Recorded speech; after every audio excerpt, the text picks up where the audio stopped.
Are you guys ready to watch an underwhelming movie? What are we recording? Do you mean the second best comic book movie of all time? That's a good one, Dylan. Shut the fuck up. Ugh. No. Ugh. Ew. It is the second. It's probably like the 9th or 10th best comic book movie. Yeah, of all time. I'll put it in there somewhere. I mean, Logan honestly is probably in the top 10. It's in the top 10. I'll agree with that. I won't. It's the second best, though. It is the best Wolverine movie of the three. Really? It is that. I can also agree with that. I've said that since the beginning. I was being sarcastic.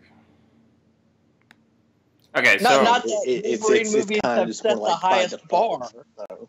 Yeah. Not that Wolverine movies have set the highest bar. Understand? Well, I mean, you know, X-Men Origins was hard to beat, but Logan somehow did it. I don't honestly think that. they can hear our voices. I'm pretty sure they understand their tone if they're a walking, breathing human being. Okay, so So before we start, can we go around and just give our opinions on the movie? Yeah, it's a great idea. Opinion on the movie. Okay, Will, what do you think of Logan? Like Are we recording right now? Yes. I would assume One so. sentence review overall what you thought of the movie. Overall, I mean, it's a mediocre movie. It's the best Wolverine movie. I mean, it's got some really great aspects to it, but then it's also got some things that really just drag it down. The biggest failing of the movie for me was I really, really wanted it to make me cry, and it didn't. All the things that were supposed to be emotional just fell flat to me. Okay, Darren, what do you think of Logan? Yeah, basic thoughts. I mean, I still really enjoy this film. I've only seen this film twice. This is going to be my third time watching it all the way through. I really enjoy it. I love the emotion. I love how it's a very grounded film and that Fox took a chance amongst all the world-ending events we see in some comic book films, that they made a very personal film. This movie's really good, and it's going to stand the test of time, definitely. I think, but it does have problems that I think some people need to realize and point out. But it's still a very good film, and I'm glad James Mangold made it, because it does add and it will change the comic book genre going forward. But I still really enjoy Logan. It has its problems. I agree with that. I'm glad James Mangold made this movie. I just wish he'd have made it better. Miller, what do you think of Logan? It's fine. Like, it's the perfect way to describe this movie is you go to a restaurant expecting it to be really great, and it's not bad, but the food could have been a lot better. It's just fine, and it's got one of the worst comic book villains of 21st century. Building off of Miller's restaurant analogy, I would also add that it's like the restaurant that you go to where the food is good, or at least okay, but it's not worth the price that you pay for it. And what I mean by that is the movie's fine, but it doesn't live up to the hype. Like, the marketing made this movie, at least to me, made me expect a much better movie than what we got. Okay, well, it's time to share my very different opinion. Get your lotion and tissues ready, Dylan. I think that Logan is... Wait, hold on. Did you just say get your lotion and tissues ready? I said that to Dylan. That is fucking brilliant, though. Oh, well. I just expected you were... I just assumed you were saying that because he's going to cry, but then... It didn't even sink in. Well, because that's what I thought too. Because I heard tissues. Yeah, then I realized he said lotion. I was like, wait a minute, he said lotion. Anyways, I love this movie. I think it is a masterpiece in the comic book genre. I think it is a beautiful, beautiful movie. My second favorite comic book movie of all time. I could go on forever about how much I fucking enjoy I said this a movie. sentence, Dylan. But we also have a 2-hour commentary to get through. Okay, so guys, get your digital copy out or your whatever. This your is Blu-ray, whatever. I am hosting this. Now, hold on. We should also point out that we are watching the noir edit. Oh fuck! Not that it matters. No, but it does matter because we're going to talk about things like cinematography But someone can and how still it's watch much it if better they in don't black have the and new white. But you can still So, watch I mean, it. you can watch. Well, hold on now. You can watch the commentary with either cut, but I just felt like they should know Okay. that that's the that's one true. we're watching. Okay, guys. So when we're talking about like how it, I guess, looks better. I've never watched the noir cut, but when we're talking about how it looks like in black and white, just picture in your heads that you're watching a black and white movie. It's not hard. It's not hard. Hold on a second. I gotta start the noir version. Oh yeah, it's a different disc. I forgot. Come together. Oh yeah, if anybody else want, oh no, when is this gonna be posted? Whenever Dylan wants me to do it. Oh, whatever. I mean, Thursday. What is today? Friday. Okay. I don't even know Just whenever. is today? Really, I don't really care. Sooner than the 50 Shades Darker ones. That took like over a week. So That's not my fault. I know. How is it not your fault? Because we were gonna post it, and then we were doing the it stuff, and then they wanted to wait. Oh. But yeah, just like Thursday or Friday. Okay. Dylan, are you still getting your thing right? You're still getting Yeah. your thing up? Yeah, it's. Okay, I'm gonna get some more. Oh, you mean Thursday and Friday when the other 20th Century Fox movie comes out? Kingsman: The Secret Service. Yes, we are sponsored.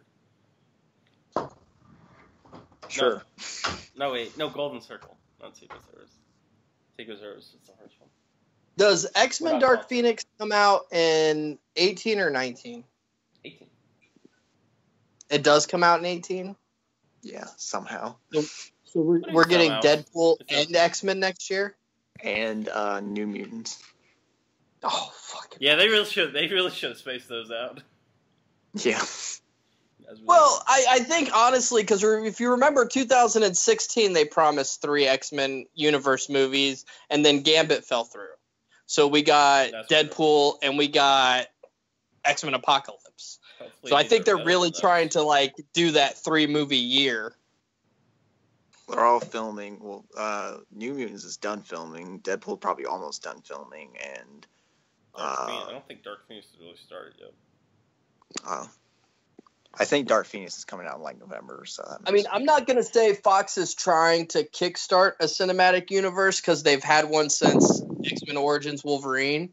But I think they're trying to beef up their cinematic universe. Oh yeah, absolutely. They're trying to get going in this multiple- bold new direction. Multiple movies per year.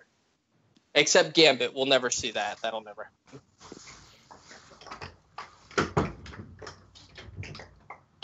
Even though I'm Channing ready, Tatum so. still somehow says he's doing it.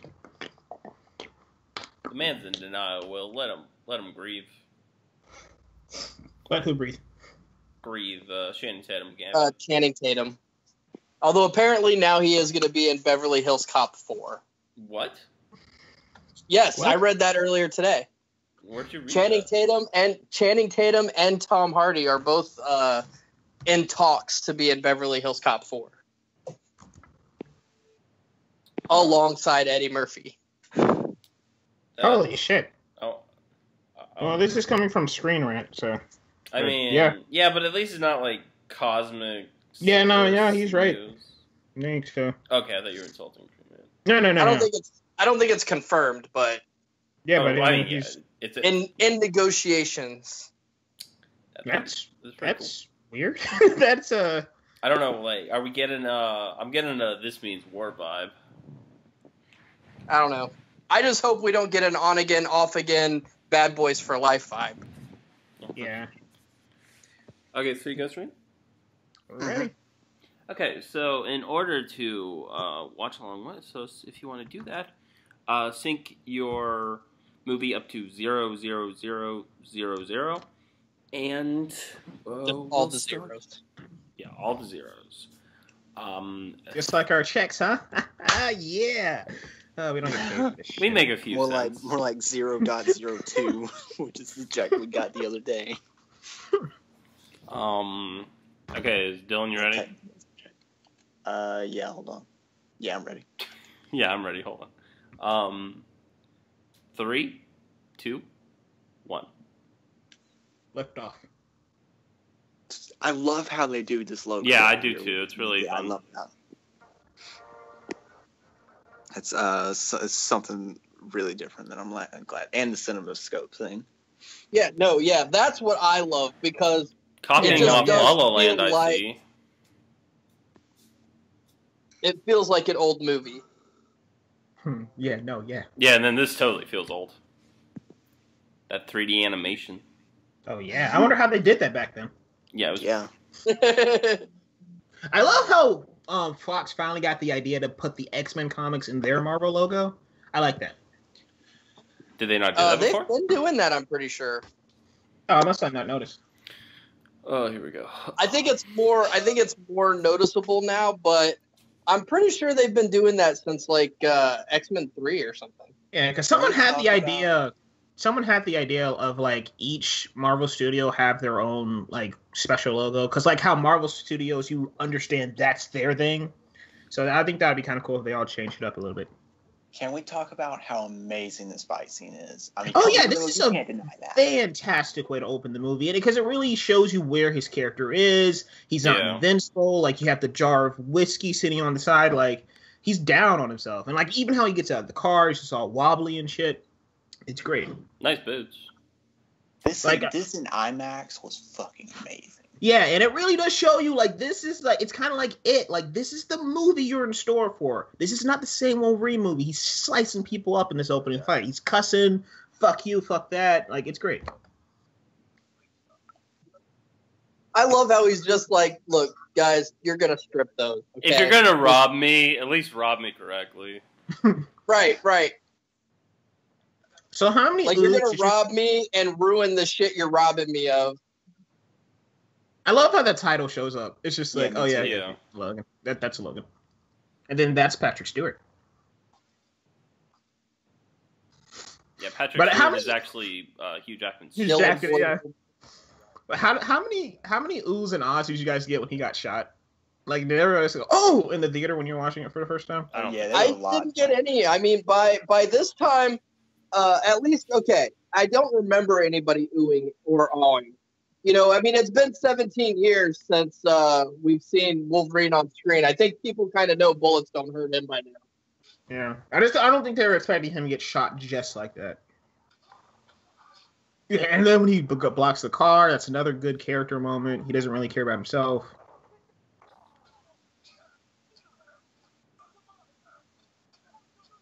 This is a really good fight scene, and it's indicative of the film as a whole. It really sets it up really well. Like, this is the movie you came to see. In Berserker mode. When that happened, when he sticks his claws through that guy's face, my theater went nuts. Yeah. Everybody was just like, oh my god! Oh! There were a bunch of people in my theater like, holy fuck. Jimmy, little Jimmy, we gotta get out of here. Come on. I love how he throws it at the van. Yeah. Eric Lasalle. Who's that? I think my favorite kill is when he goes back and forth with that guy in his stomach. He's like, I like that. I love when he threw that tire iron at the van as it was just driving away. You could hear the window break. You could also see it. Did you see it break? I don't know. I didn't see Oh, it. yeah. I saw it, bro. You can obviously see You it. see it, bro. bro. I just heard the crash. At any rate, the point being, Wolverine's a good fucking shot. Does No, WER 1112? Yeah, does that mean anything? 119. I don't think so. Because usually in comic book movies they do that. I like the music. Yeah, shout out to the score. The guy who Sets me did up it. for false promises. Yeah, Marco Bertoltremi. He did the score. He also did the score for the Wolverine, which is super underrated. Love his stuff. Unlike that movie. Fuck you, Miller. You know I had to. You know, I did do it too. This scene is really cool in black and white. Yes, and also, we haven't seen it yet, but when they get to the silo, that looks really great in black and white too. That's how I wake up every morning. In a silo? No, and with bullets coming out of me. Oh, okay. Well, you live in Atlanta, so that makes sense. I have some weird sleepwalking. Hanging out with Donald Glover all the time. Yeah, eating peaches and getting shot with peaches.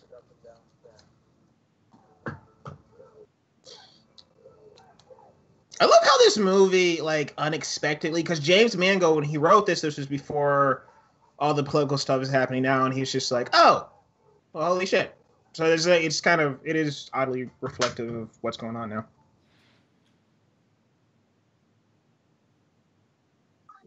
This movie does really work well with, although I prefer the colored version, this movie works really well with the black and white. You do prefer the colored version? Yeah, because I like the colors. I like the Western colors. I like the way it pops. But the noir version is fantastic. I don't care either way. I like them both. It's just, It doesn't just feel like just black and white. Because he actually, like, James Mangold talked about, like, really going back in the editing bay and changing everything, so with care. Here's where I'm at, okay, with the versions, and I'm really glad, one, that they didn't shoot the movie in black and white to begin with, and just release the film in black and white. I'm glad they didn't do that. I like having both versions because, to be honest, if you're just gonna watch Logan, I think watching the noir version is the way to go. If you're just gonna watch it by itself as a standalone movie. But if you're gonna binge all three of them or a bunch of X-Men movies or whatever, I like having that color version. Yeah, I have two things. One, I really like how that lady just asks Wolverine for help and try to run him over. And then two, I do sort of wish that Fox did just have the balls to release this in black and white. I kind of do wish they did. They were just like, you know what, we're just gonna make this movie. I don't think that was. I think if Mangold would have wanted to do it, I think they no, would have. But I don't think. I think it's an accessibility thing because there's a lot of people out there just like, oh, dude, this isn't black and white. So I think it was just more of that, a marketing thing. No, it was definitely an accessibility thing. And that's not to say that black and white movies are inherently inaccessible because, I mean, Clerks did really well when it was brand new. Ed Wood did really well when it was brand new. But this movie already had several strikes against it as far as accessibility. It was already rated R. It was already, not typical X-Men or whatever. Yeah. I think Fox pretty much they just had to draw the line somewhere, and black and white I think was that line. Yeah. Well, I think that I think the reason I say James Mangold, just with how great the color grading is in the colored cut of the well, he did a lot of that in post. Yeah, and also he has. I mean, if they say no to black and white, you have to still make a good, colorful movie. Yeah, well, and not only that, but he did say specifically that they were doing a lot of work on the noir version, and that just turning the color down on your TV isn't going to give you the same experience that they're going to give you with this cut of the movie. So they did adjust the lighting some, they adjusted the contrast some. I mean, they put a lot of work in post into making the black and white version optimal. Yeah. Can we just talk about how perfect of an introduction this is? Yes, like Boyd Holbrook is so fucking good in this movie. I mean, he looks like he's having the time of his life. I like when actors are just like, they look like they're having fun eating into this part. And I really do like that. The Wolverine. I mean, it's great. His accent. I'm a big fan. I just wish they fought. That's the only thing. I wish they had a way of. I understand why they can't fight because I guess Wolverine would fucking destroy him. Wolverine would destroy him. Yeah, but I mean, I kind of wish maybe he had an antiman and he can use his arm like the Winter Soldier maybe, and he has it's adamantium so he can block his hits. But he's still cool.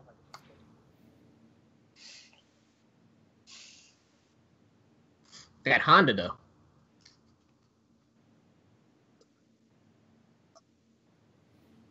would suck having to go back and forth every fucking day between countries.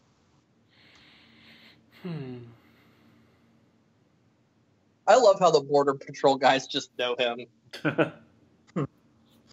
You saved my wife on Liberty Island, man. Yeah. Yeah. They actually mentioned that in this movie. Yeah. It's all connected.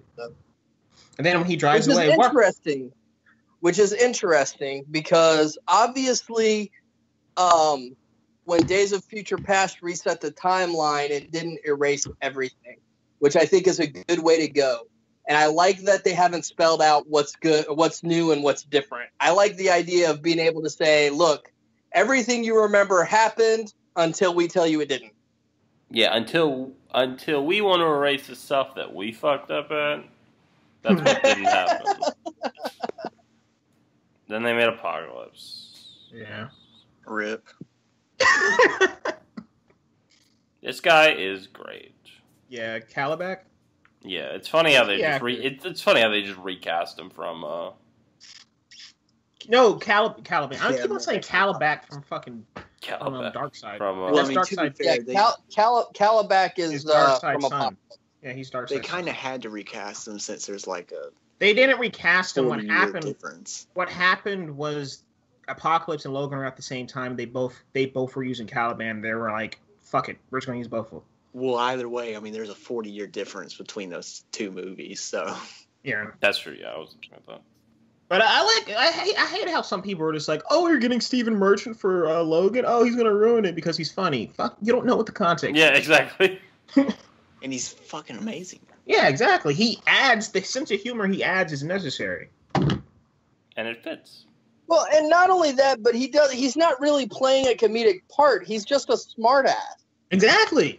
Yeah. Which fits well for, this jaded mutant character who can't go outside, and when he does go outside, everybody else hates him. So I mean, Caliban in this movie, and they don't really go into this in Apocalypse because that character is a throwaway character in that movie. But in this movie, you really get a sense of, he's a shut-in. Yeah. Now, I think... Look at that. Hold on. Before you say what you're saying, look at the way the light comes in through the holes on the silo. I fucking love that. And it pops so much better in black and white than it does in the color version. Okay, go ahead. I think out of all the Oscar talk this movie has had, I think Patrick Stewart's performance has had the most talk. So what do you guys think the chances are of him getting nominated for an Oscar for this movie? Well, personally, I wouldn't give it to Stewart. I would give it to Hugh Jackman.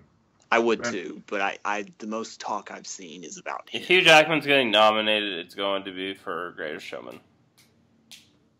Dale Miller? We don't know. I'm pretty sure. I'm pretty sure because that's more their, as long as it's good, obviously. Yeah. That's more their type of movie, and they'll be like, "Oh, we can acknowledge him both ways." Then. Yeah. Okay. Yeah.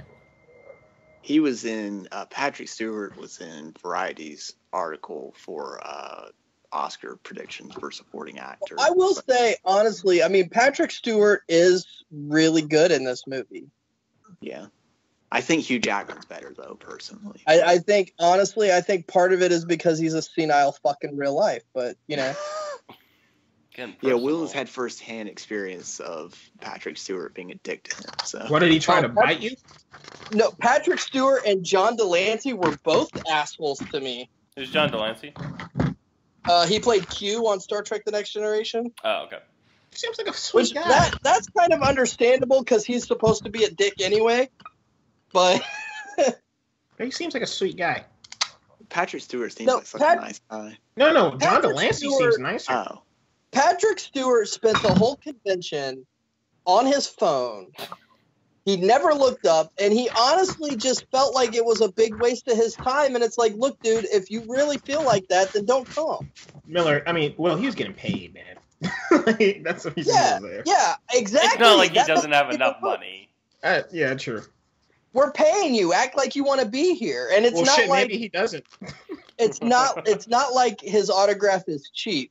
And not only that, but at a lot of conventions, you know, even if you don't buy an autograph, you can still stand in line and talk to the people and shake their hand. Patrick Stewart and John Delancey put a stop to that. You had to go buy special tickets for their autograph to even get in their line. That's why I don't do autographs at cons. I'm not paying $200 to meet somebody. I would meet you. I can casually meet you. Like Scott Snyder. I met Scott Snyder by mistake. And that was fun. Yeah, like, people will believe you, most likely, that you met this person. Yeah, exactly. Like, I don't need a fucking autograph. So Will gets an autograph from Patrick Stewart and it just says, fuck you on it. Yeah. I mean, well, that being said, I did get an autograph from Scott Snyder, but I didn't pay for it, so... I kind of gotten to I like having the keepsakes from con, and if you meet somebody just out on the street, yeah, you could get them to sign some random odd item that you happen to have on you. But I have a wall full of framed 8x10 that I've had signed from people at con. Yeah, and I mean, I like my my autograph wall. Or if it's cheap, like I bought an autograph. I am really sound like a hypocrite. Yeah, and that's the thing. Like, I always weigh the price against, like, are you worth it? And I've been in the same room. I've been in the same room as William Shatner, and I don't have his autograph because I'm sorry, Shatner, you're not worth $80 to me. Yeah, because I did buy a $10 picture of Mark Ellis and John Schnapp that they signed something. So, and I don't have a problem with paying for it because I don't see it as you're paying for their signature. You're paying for the keepsake. Yeah. But just getting back to Logan right quick, I do like how they had the samurai sword. Like, I like how that room tells history, but it's not per se, like, you don't have to say, like, this thing actually happened in the Wolverine or this thing happened in Origins. Wait, does that room tell history or does it tell his story? Either or. But, like, I think that's just... That's what I mean. Well, yeah. That was a joke, but... It wasn't good. That doesn't change the fact that it was a joke. Well, that's why we couldn't tell. That's why we thought it was a literal question. Oh, God. Yeah. I remember this shot. This was the shot before Hurt by Johnny Cash kicked in the first trailer. Yeah. I wish they used the other edit, though. The other shot where it's his silhouette. I like that shot better. God, I love the score. Yeah. You know Clint Mansell is supposed to score this? No, I think it was Clint Mansell or Trent Reznor. They were one of the... Ooh. You mean Trent Reznor. Trent Raspberry? Reznor. Razor? Reznor! Brett Ratner was supposed to score this movie? What? How did we get from Trent Reznor to Brett Ratner? I heard, like... I knew who you were talking about. I just heard, like something Darren said, and it just made me think of Brett Ratner, so I thought I'd throw that in. The weird thing is, Brett Ratner is actually a really good producer. Yeah, what was didn't he produce when something? He's not bitching about movies getting rotten scores on Rotten Tomatoes. That was one time. He still did it. I honestly think everybody has that one time. I think there are legitimate complaints you could make about Rotten Tomatoes, but nobody actually makes them when they go on these anti-Rotten Tomatoes tirades. Yeah, if you think the Rotten Tomatoes score is inaccurate, look at the average rating score. Well, and then you get people that are like, fuck critics, blah, blah, blah. It's like, well, no, not fuck critics. You're just using critics the wrong way. And then you have the very simple answer to all of these people fucking complaining: make better movies. You know, you're allowed to like a movie. You're allowed to like a movie that I thought was shit. And by the same token, I'm allowed to think a movie was shit that you liked, okay? Because I got a lot of hate over my review of Star Wars: The Force Awakens. A lot. Like, fucking, I had people on Twitter come after me. But, I remember somebody said, but it's not my job. It's not my job to tell you to go to a movie or to not go to a movie. It's just my job to tell you what the movie is like and give you the information to decide for yourself. Yeah. And I think people forget that they still need to decide for themselves. Let this stop for a second. I was about to blow my brains out. We haven't even gotten to the parts that you don't like. No, that's not my point. That's just the... No, it's the Rotten Tomatoes discussion that makes him want to blow his brains. No, I'm just saying, I thought the movie started to buffer for a second. Oh. And that would mean starting the whole thing over again. That's what I'm saying.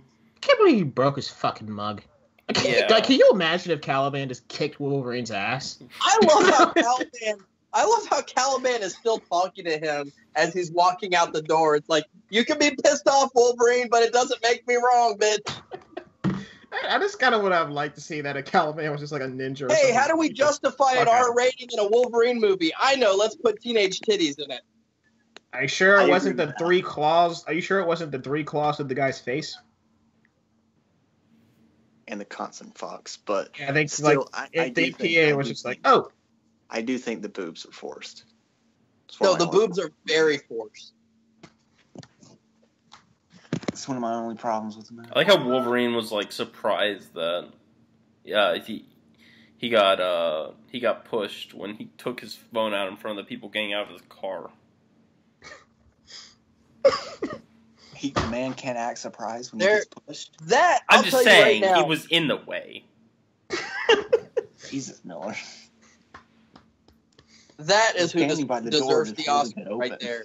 He was standing by the door that all the girls were piling out of when they were drinking and excited. Like, what do you expect? When they were drinking and revealing themselves. Yeah. Okay, so back to what I was saying. X-23. And another thing. I'm sorry, X-23 is the character that deserves the Oscar out of this movie. I don't know about that. For most badass mutant in the entire X-Men universe. If that was an Oscar, it'd probably there was an Oscar category for that, yeah. They've created Oscar categories before. They'll create this one, goddammit. This one was annoying. I'll give you $50,000. Shit, I'll be like, you were saying? What do I have to do? Let's go right now. You want to go? Pick up Sabretooth on the way. We got ourselves a road trip movie. It was really dumb that they didn't just come with them. Who? The family. Like, if they were in danger, just like, he has a secluded place. Just like, get your stuff together and leave when he's ready. They still found him. This woman that runs this motel is a cunt. Yeah, and Wolverine tells her so. Go sit your fat. Yeah, but he's protecting her. He's protecting them. Oh my god, I love that line. What line? Take your fat ass back in the office. You'll get your money. Back to Miller's point about taking her back to his place or whatever. They still found him in the movie. Yes, but they would have been with Wolverine as opposed to by themselves.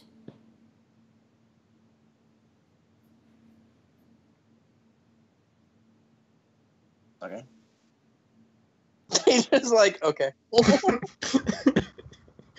I mean, it's not a huge problem. I just thought it was weird, and I'd never noticed before, so I brought it up.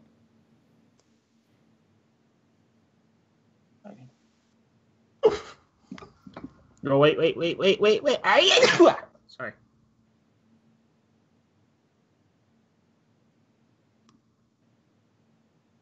Fun.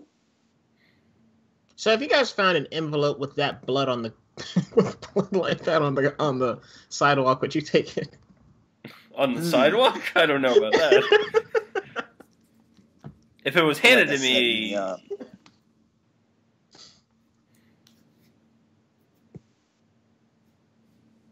Would you dare?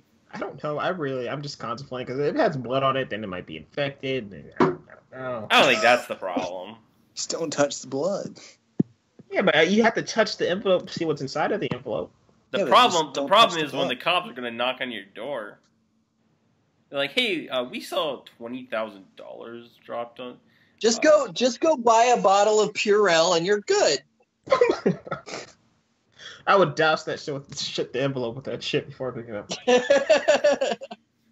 Sir, what are you doing on the sidewalk? Just drop something. I don't know what it is, but I just really love the image of Wolverine wearing eyeglasses. Yeah, and then you have Professor X tending to his plants. It's Yeah, it's really Almost like a father-son moment. Well, it's like Mr. Miyagi, because he was always fucking around with that bonsai plant. and then you have Caliban's Caliban just chilling in the background. I am Nosferatu.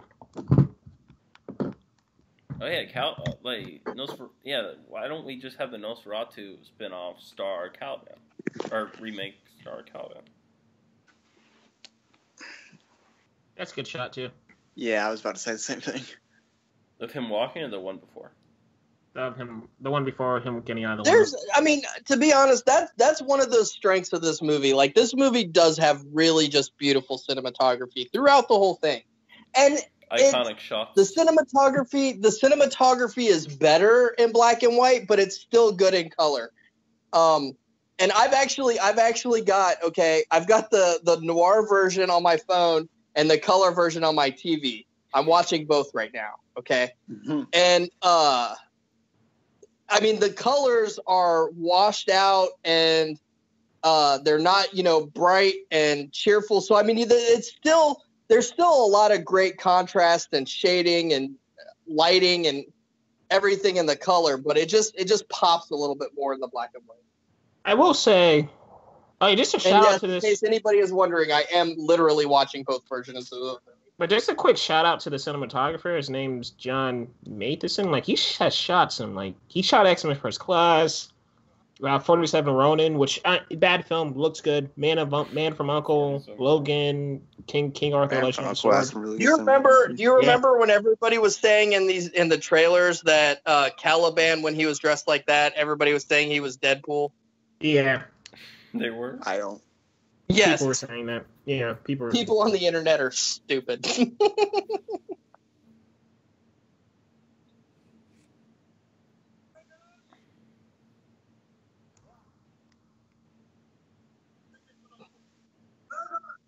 Oh, someone's ahead. Dylan. Yep. It is Dylan. It has to be Dylan. Well, it could be Will's other one. He's watching the two. Yeah, I heard it, so it wasn't me. Oh, well then. Okay. Well, Miller's fine then. I mean, whatever his name is. Will. Why can I never remember any?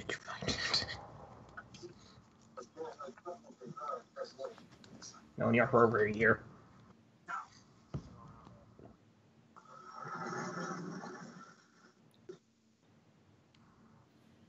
This is another really great scene coming up here.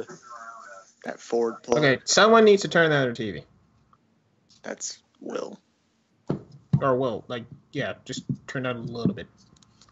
I mean, that might be me, but I love how he turns around. He just spins around. Yeah. For anyone that's interested, I have hair like Donald Pierce in this movie, and I'm very proud of it. I don't think anybody was interested. Yeah, but I thought I'd mention that.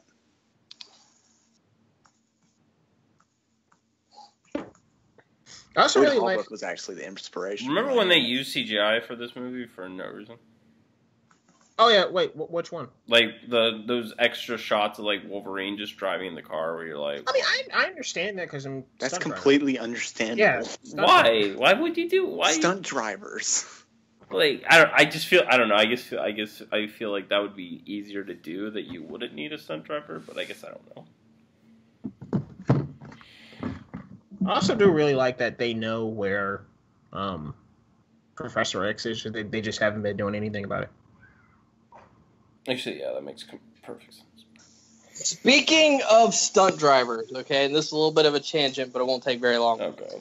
I was watching the first Ghost Rider movie with my uncle, and the scene where Johnny Blaze tips the motorcycle up on one wheel, on the front wheel, Great and does scene. that like U-turn. Do what? Nah, go ahead. Anyway, we're watching the movie, and my uncle's like, "Hey, that looked pretty cool, even though it's impossible." So, what do you mean it's impossible? Sure. He goes, "Well, you can't really do that." I said, "Yeah, you can. The stunt driver had to do it." And he was like, "Oh, yeah." Well, he thought they could have used CGI. He didn't know. By the way, I that mean, was 20. that was clearly not CGI. That was clearly a driver. I don't remember. I haven't seen the movie in probably since 2007 when I saw it in the theater. By the way, that was Not the 31 same, seconds. because it's not a great movie, but it's not worthy of the hate it gets either. 31 seconds. And I like the first Ghost Rider. Bite me. Do you say bite you or fight you? Either or. Okay. I think he just fucking breaks his neck. Yeah. Problem Donald solved. Pearson just wakes up. Oh, fuck. Jenny, get me the chiropractor. I don't know who the fuck Jenny is.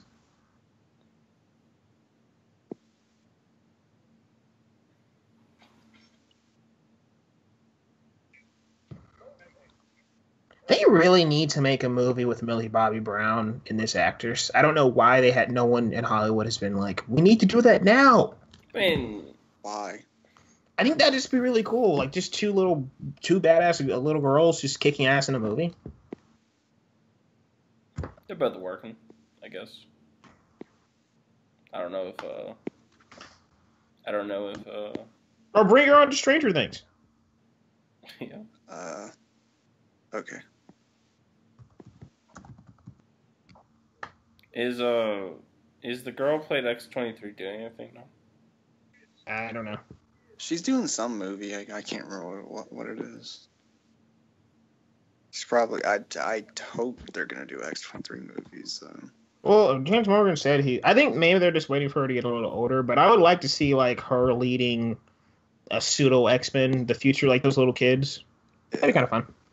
I don't know. I don't want to see that. I don't want to see like a junior X-Men, and we're kind of already getting that with New Mutants anyway. Her leading But the New I Mutants, would, think, and I don't care how convoluted it is. I don't care how convoluted and convenient and stupid it is.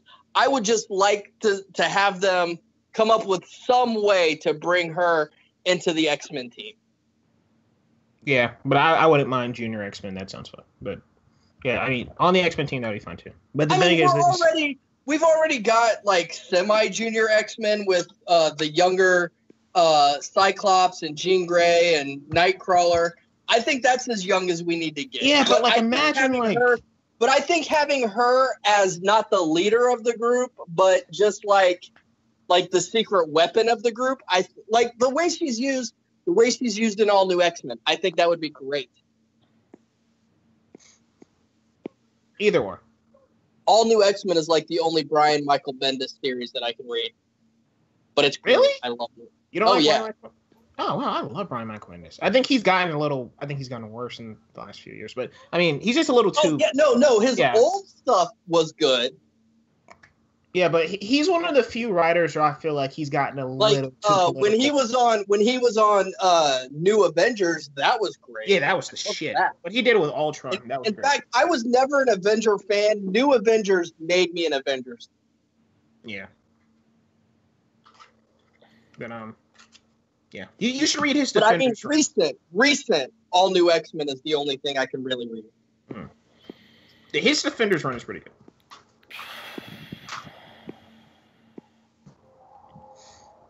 It's a good car chase. Oh wait, I wonder how much of Patrick Stewart's liver spots were makeup and how many were real. You should ask me next time you see him. To be honest, I don't think he's going to want to have anything to do with me the next time I see him. No, that's what I was saying. I just want to fight. Wait, Will, what did he do to you personally? He wouldn't make eye contact with us. He wouldn't even say hi to us because he was in his fucking phone the whole time. I mean, he was just a dick the entire time. Yeah. I really like how this movie has a sense of humor, though. Like, because a lot of people are just like, "Oh, well, things just need to always be dark and gritty." And then John Delancey, Q, he literally like waved us away while we were trying to talk to him. Like he was like, "Okay, leave now." Like they were both just rude. You want to pay another $20 or leave now? Oh, trust me, he was more than $20. Damn. I also like how Patrick Stewart was like $75, and John Delancey was like $50. But I also like how Wolverine, like they did a good job of showing how Wolverine cares about the people he loses. Like he freaks out. Like everybody who dies in this movie, he does have a reaction toward it. Like Caliban, he just really freaks out when he hears about his death.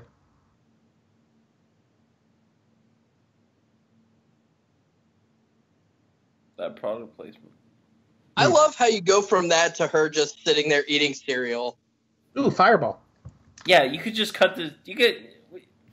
Someone should just cut this into a Frosted Flakes commercial. Every horrible thing that happens is just X-23 watching it on the TV screen. See, I don't think that product placement was all that egregious, to be honest. Oh no, I don't. Yeah, I don't. Yeah, we're joking. Yeah, but I think that's kind of funny. But it gets on my nerves though when like, okay, you you can do product placement absolutely wrong. Absolutely, you can do it wrong. Smallville did it wrong all the time. Smallville. Like Smallville would literally stop an episode cold to do a fucking Stride gum commercial. I love this. There's this episode of Smallville where they're at the dance and it's the band playing the theme song from the show, and they're like, "This band's pretty good." Yeah, and they're playing the theme song of the show. Yeah. When I was watching the trailer for this movie, I was just like, is she carrying a dude's head? But they never cut into it. And then when I saw the movie, I was just like, oh, she is carrying a dude's head. You got all excited. But when you just have a character sitting there with like a can of Pepsi in front of them or a box of Frosted Flakes, I don't think that's all that fucking terrible. But there are still people all over the internet that bitch about that. I think that adds an air of realism to the film. Man of Steel is bad. Man of Steel. I don't care what you're saying, Will. Yeah, the plot system was kind of. Man of Steel is an example of. Yeah. Let's throw a Superman through. I don't agree with that. It's but anyway, okay, let's just move. Let's stop. Like some things are about to happen in this movie, and I'm pretty sure people would like to. That's one of those things that people say, but they're retarded when they say it. Yeah, people would like for us to probably talk about the scene, so you know. This action sequence is fantastic. Fuck. Telling you, most badass mutant ever. Stop showing. I love how you point that out. It's just like it's pointless, you fucks. I'm reminded, honestly, when she starts kicking people's ass, I'm reminded of the scene in Kick-Ass. Ironically enough, no pun intended. I'm reminded of the scene in Kick-Ass where everybody's watching Hit Girl kill all those people on the internet, and then Evan Peters is like, "Dude, I'm in love." And he's just like, and then don't one of them say like she's like 12? Yeah. Yeah, he's like, "I don't care, I'll wait." I love and then that girl's like, "I don't think that'll be too hard." Just sliding around, fucking these guys up. I think we could all agree, though, that X-23 would kick Hit Girl's ass in a heartbeat. Yeah. What's his name? Just told them to stop shooting, and then he took a gun and. Oh, okay, that's not okay. That was perfect timing. Let's see Hit Girl get harpooned in the chest and still fight. I love how the score. Hit Girl's not a mutant. That was so perfect. Like that was like such justice. I love how he picks up a gun, then he. So Dylan, you were gonna say something? I was just gonna say when. Oh God. When Wolverine comes in and saves Laura, I love how the score gets louder. It's cool. Yeah. I love X-23 in the comics. I love her as all new Wolverine. I really do. But I've always thought that on the page, her toe claw was kind of dumb. This movie totally makes that claw work, though. Yeah, I've always loved her toe claw. It just makes her different from Wolverine. And also, like in this movie, like how Wolverine runs up to save her, and he's just like he doesn't like freak out, like oh well she's bad. She's just like oh she got it, and then he just runs off.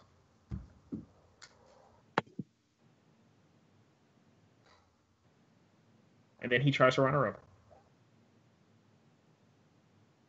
She just up. I know, but like if she didn't know the play, she would have been like, "What the fuck, dude?"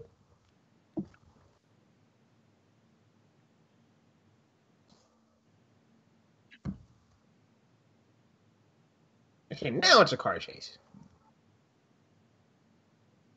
This is coming up on the scene that has the CGI or whatever. And it's perfectly fine. She sucks to pull it out, so that is awesome. I thought, this scene. So I just thought there was another scene where I was like, I just thought it was kind of pointless that they had it. Mm-hmm. I don't think it was this scene, but I need to look again. It's somewhere over here. Oh no, the fence didn't break. Oh. It's cool though how the fence doesn't break. I know it is. I'm not saying it's not. Oh, okay. Because then we get this super awesome action scene. Where he uses the barbed wire of... Yeah, exactly. He uses the barbed wire to fuck people up. It feels like something out of Mad Max. Oh. It's great.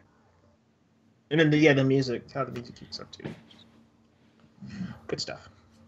Yeah, James Mangold just gets a letter in the mail from awesome.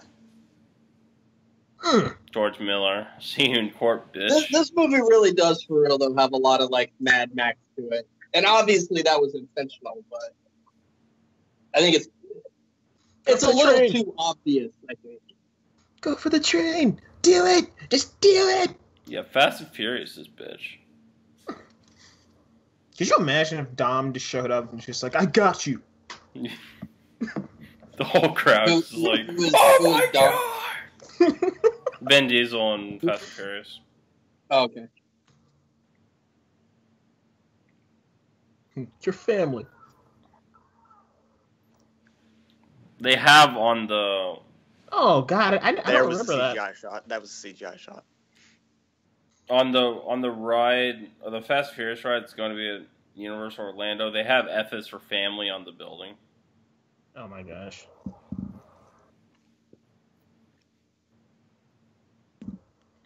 And I love how Donald Pierce looks in this shot, where he's just like, okay, you got me. I'm still coming after you. Yeah.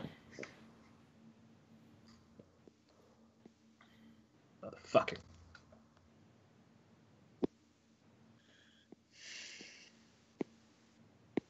Get the tracker.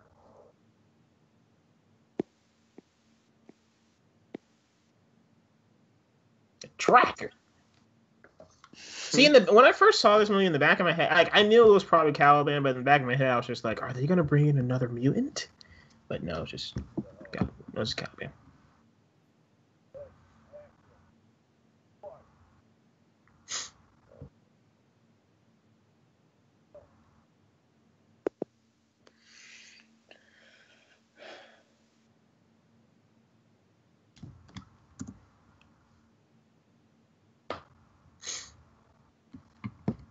This scene is fucked. And this scene also provides the villain that comes in later with some good, like, you didn't have to do that, you idiots. Yeah. What? No, like when Richard E. Grant comes in, he's just like, you idiots didn't have to, torture him. Oh. Like, I think that just provides him some good leverage.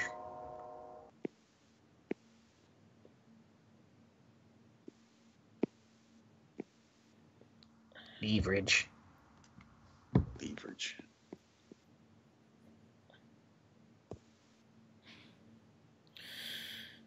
Felt so bad for Caliban here.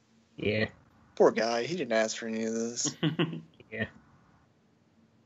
He just wanted to live out this remote Mexico area.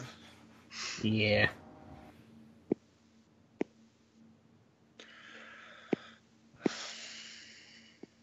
Yeah. How many times are you going to say yeah? Until I look back at the screen. Until we get something to actually talk about. We've been talking. Okay. I'm in this scene.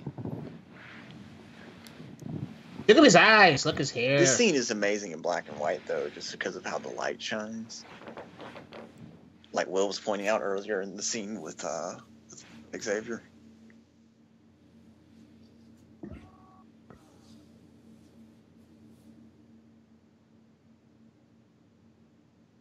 Oh, He's drooling. She's not a natural fuck up.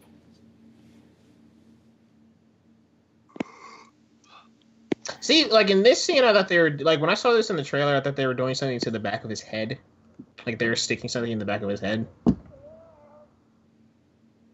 They're not.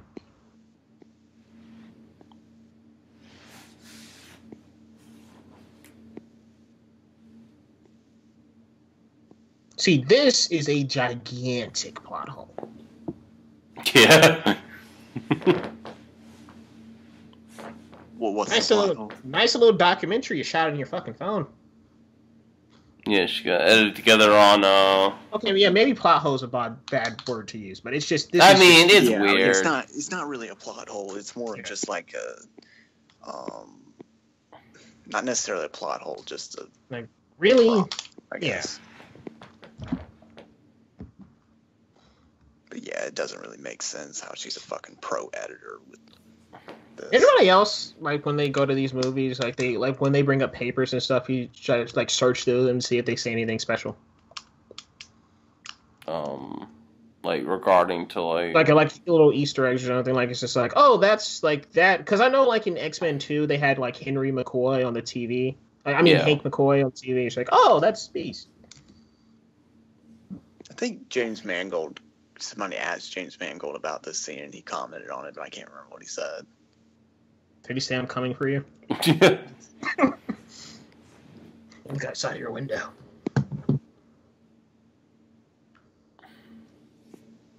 That shot is so creepy in a weird way. Yeah. And it's also just kind of like, why are none of these people just like stop filming? I know exactly. It's just like Richard E. Grant is right there. And how can she hear? How can the phone pick up that good of audio through that fucking Sony's products, man, they're the best. Yeah, I guess Sony in 2029 is just weird. Everything about the production videos of this little cell phone documentary is bullshit. I think we can all agree. Yeah, that's what we've been talking about for the past few minutes, Will. Thanks for listening. No, I understand, but it was getting to the point where, like, every couple of seconds, and that's bullshit, and that's bullshit. Yeah, it's all bullshit. I think we can agree. That would have been better for some kind of like viral marketing thing. Yeah. That was used for a viral marketing thing. In fact, I posted it in our group chat, and you guys were like, "Fuck you! Don't post spoilers." Well, we were right though. Like that literally happened. That shot right there looks so good. I like how you guys. Or, So what? nothing. I don't know. Just like Darren, you responded like we were right though, and then Will just did saying.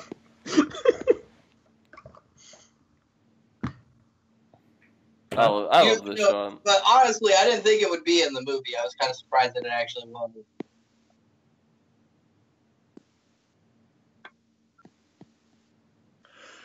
Because even watching it, I was like, they're not going to put this in the movie.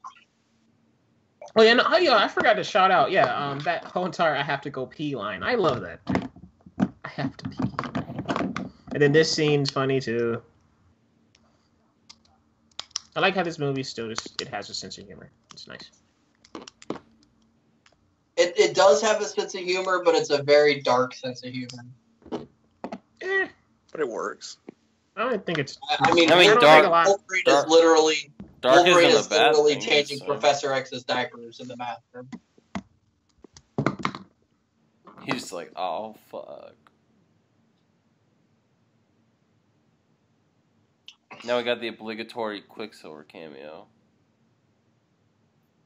That was pretty cool. Oh, that's funny. Yeah. Quicksilver dies in this movie too. Just can't get a break. That's true. Yeah. I take this as a it's not really a fuck. You can't really be a fuck you to Marvel because I think Marvel announced they were doing Quicksilver first. They did, and then Fox was just like, let's put him in Days of Future Past. Yeah, and Bryan Singer he deleted his tweet because in the tweet he was just like, before he was an Avenger, he was an X-Men. It's just like, oh, Bryan. I think, and this is just my own speculation. Okay, this is not anything official, but I think Marvel and Fox agreed to split Quicksilver and the Scarlet They Witch. did. That's like you've read that official. Yeah, Marvel owns both. Marvel, because Scarlet Witch and Quicksilver. No. There is like a limbo of Marvel characters that can be used by anybody that has Oh my god, that's what I was trying to say. Okay. Well, he was going into his point, and you just cut him off before he said it. What I'm saying is, I think they came to an agreement, Marvel and Fox, you take Quicksilver and we'll take Scarlet Witch. Because Fox hasn't used Scarlet Witch. And Marvel killed Quicksilver. They could use Scarlet Witch. They could. But I think she was technically in Days of Future Past. I can agree with what. Technically, she's in Days of Future Past. She's just not. No, she's not. She's mentioned. You see her. No, she's the little girl. See a little girl. No, the little girl sitting on Quicksilver's lap watching the news is not Scarlet Witch. That's Polaris, his younger sister. Scarlet Witch and Quicksilver are twins. I didn't know that. His mom makes mention of your sister upstairs. That could be. They allude to Scarlet Witch. That could still be Polaris, though. No, Polaris is a younger sister. How do you know the sister she was mentioning upstairs wasn't the younger sister? Because there was another sister. Was a younger sister. Who the fuck cares?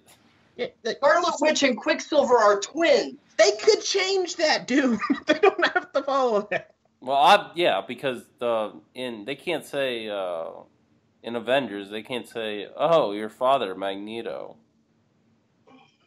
Right. I think. Wouldn't that be awkward? Although I do like the entire thing with I like the idea of showing the prison or whatever. It would have made more sense if it was just her talking.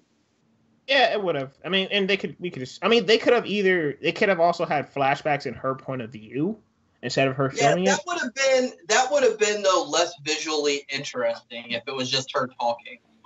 Yeah, but like they could have flashback to her. They could have flashback to her in the lab. They could have started the movie like that. I mean, it's fine. It's fine for us to sit here and tear this movie apart while we're doing a commentary. But in all honesty, they are allowed to take some artistic license. Yeah, they did, but we just didn't like what they did. I don't honestly, even though I can sit here and say, yeah, that's kind of dumb, I really don't have a problem that they did it because I understand why. I mean, I guess you could make the argument. I understand why they did it. I just don't like that they did it. Trust me, there are going to be later on many more things to cry about this movie than that. Yeah, that's not true. X-24. But X-24 is a good villain. No, X-24 is awful. Could have been Sabretooth. Mm-hmm. Here's an idea. Let's ask Miller what he thinks. Miller, be the tiebreaker. Fuck X-24. He is. There we go. I win. You lose. He is to me as people. A lot of people last year, or as Jesse Eisenberg's Lex Luthor was to a lot of people last year. He's awful. He's so tacky. I hate X-24. He's the single-handedly worst thing about this entire movie, and he really puts a sore spot in a lot of this and takes it away from being in a giant emotional roller coaster, which is supposed to be because there's a stupid, evil fucking twin running around for half this movie. X-24 is the Jar Jar Binks. I don't care. Shut up. Oh, that's great. If 50 Shades Darker did an evil twin storyline, at least it would be like tongue-in-cheek. This. What? He has to relate everything to 50 Shades. That's because Dylan brought it up. Did they buy the new clothes yet? Yes, they just did.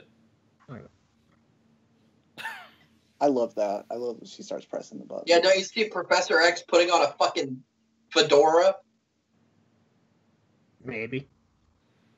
Did you guys know this scene was actually inspired by Elf? What? Was it really? No, I'm making it up. Oh. I mean, maybe it was, but they didn't say that. This is perfect. Did you know that the This is scene in actually the bathroom was actually inspired by 50 Shades Darker? This Because that movie entire- was shit. This entire little somewhat subplot with Shane is fucking perfect. Yeah, it's good. It's good. This is mildly important and worth mentioning. Professor Xavier and X-23 are watching Shane on the television. That will come into play later on. Thank you, Will. Someone I just just said mentioned that. I just fucking mentioned that. No, I did you literally just just say said that? Yes. I said the entire subplot with Shane is perfect. I didn't hear you. Maybe you should stop mumbling. One, it's obvious if you've seen the movie. We have an audience. Two, They would Dylan like to hear brought what it you're up. saying. Oh, Can you not hear me? I'm right behind. I heard him clearly. I heard him fine. So we were just talking about that. I think Will's just trying to say that just to prove, just so we just have an argument. Anyways, yeah, the entire thing with Shane, I absolutely love that, and it adds a lot of thematic depth to the movie.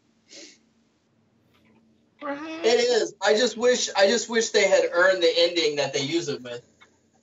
Oh, Yeah. I know some of these mutants are from New Mutants. I don't know which one, but some of them were in the comic book. I forgot which one. That's cool. can't wait for Daphne King to win that.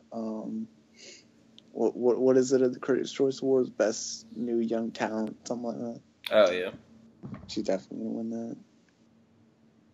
Are you sure none of the kids from It will snatch that away from her? No, I'm pretty sure Daphne King's gonna win that. Darren might have a point. Eddie for the I win. think that Daphne King gives a much better performance than anyone in It. So You're a madman. okay. I mean, besides Bill Skarsgård. But... You are. Okay, so before Dylan starts to say shit, okay, these X-Men comics, obviously they're not real, okay? They actually weren't legally allowed to use real X-Men comics, so they had to fabricate their own, and the pictures were illustrated by Joe Quesada. Why can they use their own? Why can they use real ones? I don't know. Marvel still legally, owns... for copyright reasons, they were not allowed to use actual X-Men comics. Marvel still owns the comic book rights. They had to fabricate their own fakes. They could use the name, the characters, everything. They just couldn't use actual Marvel comics, which is dumb because movies that have no affiliation to Marvel at all put actual real comics in the movies. In other words, because of rivals. In other words, rights suck.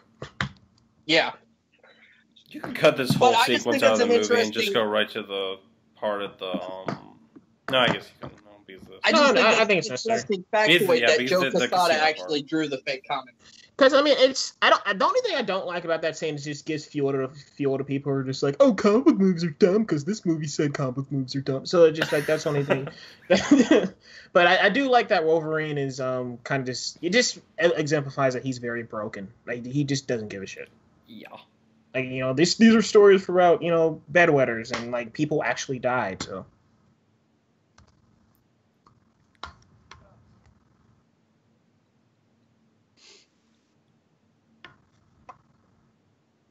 This really the scene with Pierce and the cashier dude and what's implied that happens or whatever. I really like that because it really shows his character's a fucked up piece of shit. How many collared shirts is Wolverine wearing? What? I don't know what he said either. How many collars is Wolverine wearing? I thought he was wearing like I never got that in movies sometimes with the layers. It's just like, don't y'all get hot? Get to run around and shit. It looks nice though. It looks nice, but at the same time it's just like y'all have to like run and do action and all this stuff.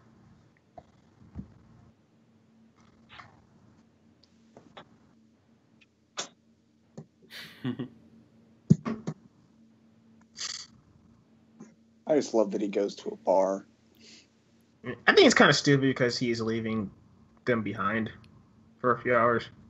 But, you know. Yeah, that's true.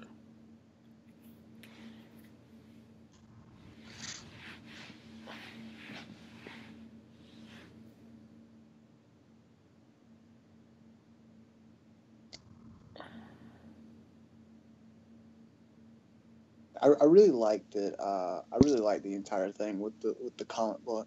Yeah. That's pretty cool. It also leads to one of the best breakdowns in the movie. Yeah. It's a good way to This incorporate is your brand. horrifying. Yes. Yes, it is. Such a dick.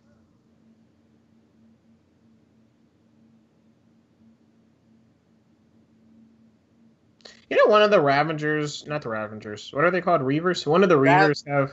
Reavers. One of the Reavers have a gun arm. It's just like, what good would that do you?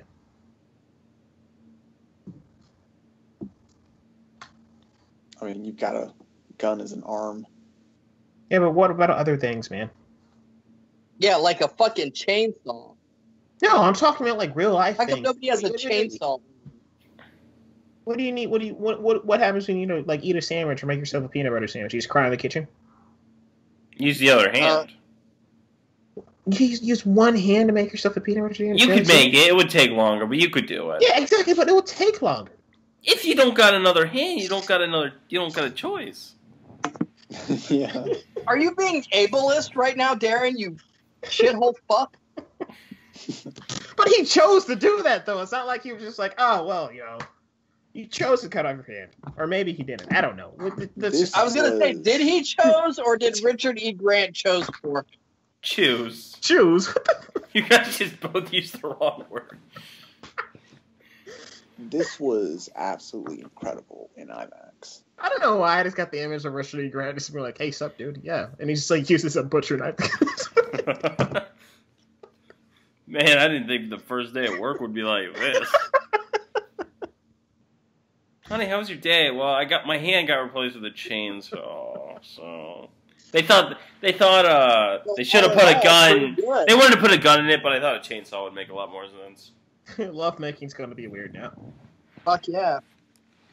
Anybody that's seen Army of Darkness knows why a chainsaw for an arm would be badass.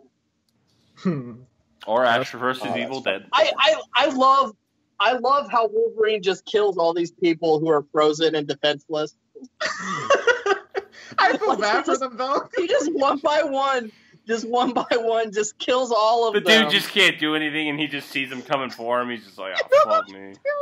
That was great. Oh my god, that was great. I think one of the downfalls of this movie was, I think, the gore.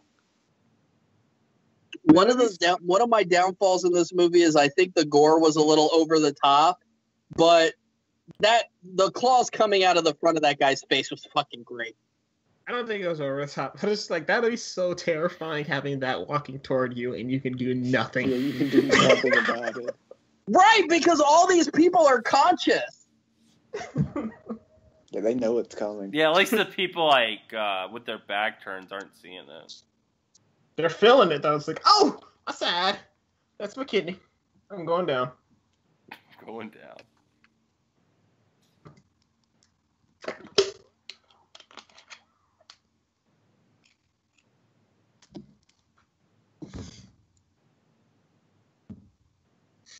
Oh.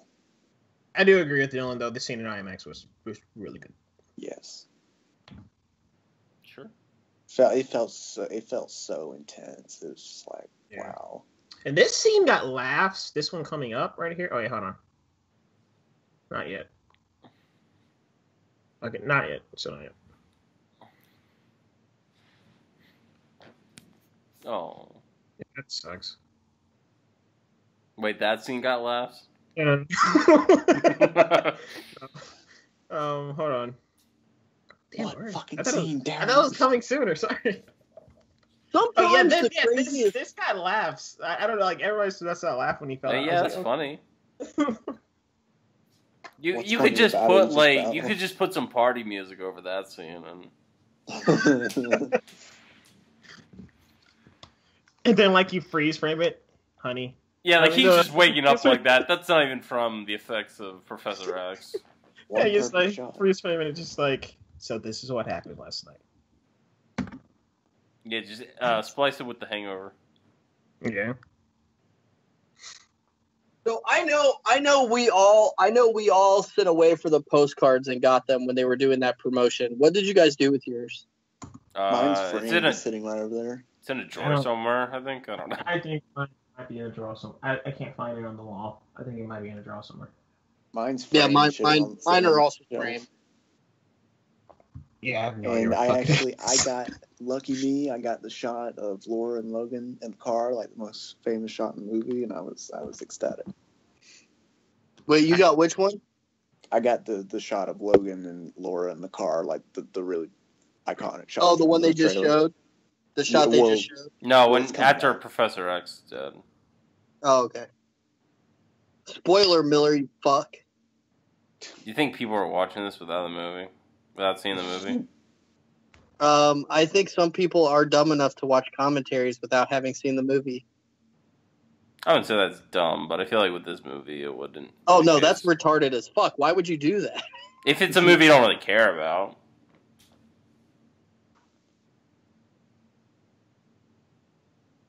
I did that with Death Note. It worked. There's a commentary for Death Note? No, it was a commentary from people I watch on the internet. I love out of all of the rated R stuff in this movie, like Professor Xavier saying fuck is probably my favorite thing. It's not even Professor Xavier, it's just Patrick Stewart.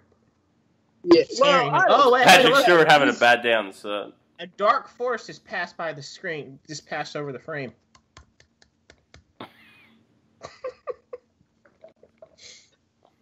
I honestly thought Richard E. Grant was going to be Mr. Sinister. I'm so glad. Mr. Brian Thank Singer God. just talking out of his ass. Yeah. So yeah, bro, Yeah, Mr. I mean- Sinister's in the movie. By I the like way, that he's not. I like that he's not, but at the same time, I'm like, okay, so the post-credit scene in X-Men Apocalypse was fucking pointless. exactly. Hold on, That's. I was hold just on, about to ask hold you on. guys, like, what does that mean then? Like, Hold on. We'll get It into doesn't that. mean Hold on, anything. I thought it was for It means- X-23. It means Brian Singer needs to figure out what the fuck is going on in the next movie before he does these little teases, like the Mystique bullshit at the end of Days of Future Past that didn't get used at all in Apocalypse. That was bad writing. one of the best setups for a fucking sequel ever. Well, They didn't shot they? themselves. I mean, his origin was different. His origin's No, the but- same. But Brian Singer yeah, put that's- that. yeah, it's just- Brian Singer put that Mystique tease at the end of Days of Future Past, having no plan to actually utilize it. That was fucking stupid. I don't know if he had no plan. It's just in the No, process. he admittedly had no plan. That's Did he why say they don't that? go do anything. Yes, he says it in the commentary to Oh, X-Men okay. Apocalypse. God damn. There's something I want to ask you guys real quick. How the fuck do you think these fucking auto trucks work? You pray and drive down the road. I know. Hey, honey. Yeah, we gotta take I-75. No, please go. Like they just Because they they don't just get don't over stop. it stop. without The even- scary thing without about even that, they don't warning. stop. They just warn you. They do not stop. Yeah, exactly. You get 2 hunks, and then you're dead. And Don't you hate it when you're horses are all over the fucking freeway? You're Look at that. fucked if you People are got- still just driving fucking horses all over the freeway, and they're just like, "Brr." Those aren't If people. you- Those are fucking robots. if you have an auto truck beside you that's trying to get in the lane you're in, and you have an auto truck behind you, you're fucked. You're Oh yeah, fucked. those are fucking auto trucks. My bad. Oh yeah, I went to this animal farm. It's an animal farm used for film, and they worked on Logan. They said the horses they used there's a people in green suits on the back of the horses, so they can control them. That's interesting. Yeah, so the horses aren't running freely. Well, I would hope not. I thought for a second you were going to say the horses are CGI. I mean, That's And what I was like, thinking, too. man, I mean, those the damn last thing horses we look need, good. the last thing we need is fucking horses shitting all in frame and shit. You can cut that Or out. getting fucking hit by auto trucks. 5 horses died today on the set of Logan. Didn't, like, a few horses died on the set of The Trucks. Hobbit, and PETA got pissed. Oh god. I could just see James Mangold. I could just see James Mangold being like, on this day, being like, fuck, those assholes from PETA are here. Okay, put some guys in green pajamas. Let's go. We wanted to show the brutality of the world by one of the horses getting hit. No, But we can't honestly though, some of that stuff is fucking ridiculous. Okay, like in the first Men in Black movie, okay, when Will Smith is stepping on the cockroaches, he was not allowed to step on real fucking cockroaches. They're cockroaches. Cockroaches have rights, Will. He had to step on mustard packets to make the splatter. They're fucking cockroaches. They're the bane of fuck. You could set off a nuclear fucking winter, and the cockroaches are the only thing that are gonna live. Yeah, that's why we gotta be nice to them, so they'll recruit us into their tribes. When they're mutated and giant, they can just crush us. That would be terrible. Apparently, if there was more oxygen on the planet, bugs would be gigantic. Thank God we don't got more. God, that would be horrifying. Yeah. Food chain switch, huh? It's food chain bait and switch. I feel like Richard E. Grant is a pointless fucking character. I like him in this movie. I like how he handles his villain. I mean, he's just I like, think and he's good, especially he's just kind of like underdeveloped. yeah, especially how his his mantra about just keep calm. I'm just gonna talk you through this. I'm still Like, bad. there's nothing though, but there's nothing that he does in this movie that couldn't have been given to Boyd Holbrook. Like, there's no reason for that character to exist. I mean, That's I true. like. Yeah, that it's- is very true. I don't know. I mean, I kind of like the soldier villain and the arch I could have villain. just beat up. I also like Okay. how they kill him off too. Yeah, I like how they kill him off. Okay, so Yeah. funny story. Okay, my wife watches ER and I don't. That's hilarious. And this movie came out. That This is a movie great story, came though. I honestly, to God, that was the answer. this movie came out on Blu-ray, right? And we're watching it, and I was like, "Hey, is that black guy? Is that the doctor from ER?" And she looks at me and goes, "Yes, you asked me that when we watched this in the theater." And I was like, "Oh, my bad." This is a great scene. When I was watching the scene in the theaters, the lights came on for some reason. I thought someone was about to come and kill us. I was scared. Somebody was. I was what? unnerved for like the 10 minutes the lights were on. I'm like, okay, someone's gonna turn off the lights. If not, if I get killed watching Logan, so be it. At least it was before X-24 shows up. Yeah, that'd be perfect. As Yeah, soon as you go out with X-24 shows happiness. up, someone comes in and kills us all. It's like, No, but just going back to Richard E. Grant, right quick, like how Dylan said, if the reason he was in this movie to get killed off the way he did, I'm fine with that. Yeah, the way they kill off his character is perfect. It's a monologue, and he's like, "Fuck you."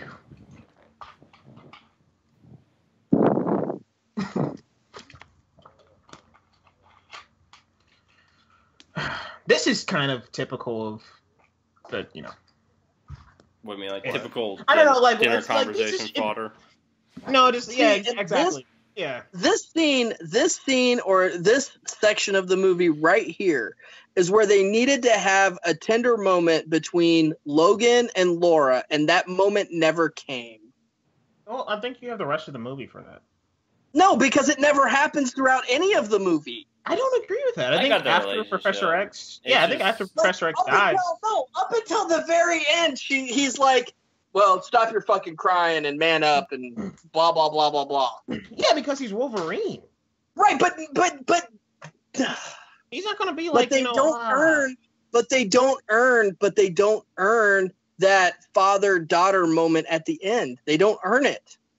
I think they do. I think he did, yeah. I feel like they do. It's just there's something about it that's kind There, of off. there needed to be a tender moment between them, and that moment doesn't exist. I don't think those characters And are we tender. already know Wolverine has some fucking humanity in him. He does, but I don't think either of those characters needed- He needed. I feel he needed to be vulnerable with her, and he never was. I don't think either of those characters are tender people. And I think he was vulnerable when he was saying, like, he has those moments where he's just like toward the, like when he's in the cabin, like, oh, your friend, they remind me of this or this and that. I mean, well, I don't remember all of it when we get into it later, but I think they do have tender moments between each other. Could there have been more done? Sure, but I think they earned their relationship. I do like when the kids cut his beard. That's pretty cool. But yeah, this is kind of typical canon. Like, as soon as his family showed up, I was just like, you guys are dead. Right. This is the single most predictable thing of the entire movie. That and X-24. Well, no, X-24 wasn't predictable. X-24 it was just it wasn't predictable when they did it. I was just like, no. I was like, of course, it's an evil. I was like, holy shit, we're doing this. Going there. It's going to the bad place. This comic book movie's unlike anything you've seen before. Oh, it has a twin? It has a dark version of the hero? What? Yeah, I've never seen that before. Never. Superman 3. Superman 3 and Superman 4. Fuck. Superman 3. But the difference is with this, every single Phase 1 it has more reason to be there. I don't care if it has a reason to be there. It's stupid. Yeah, every single Phase 1 Marvel film where they fight the opposite of himself. It at least doesn't look like the exact same person in Marvel, in the MCU. I'll be right back. Don't get quiet with that one. Okay.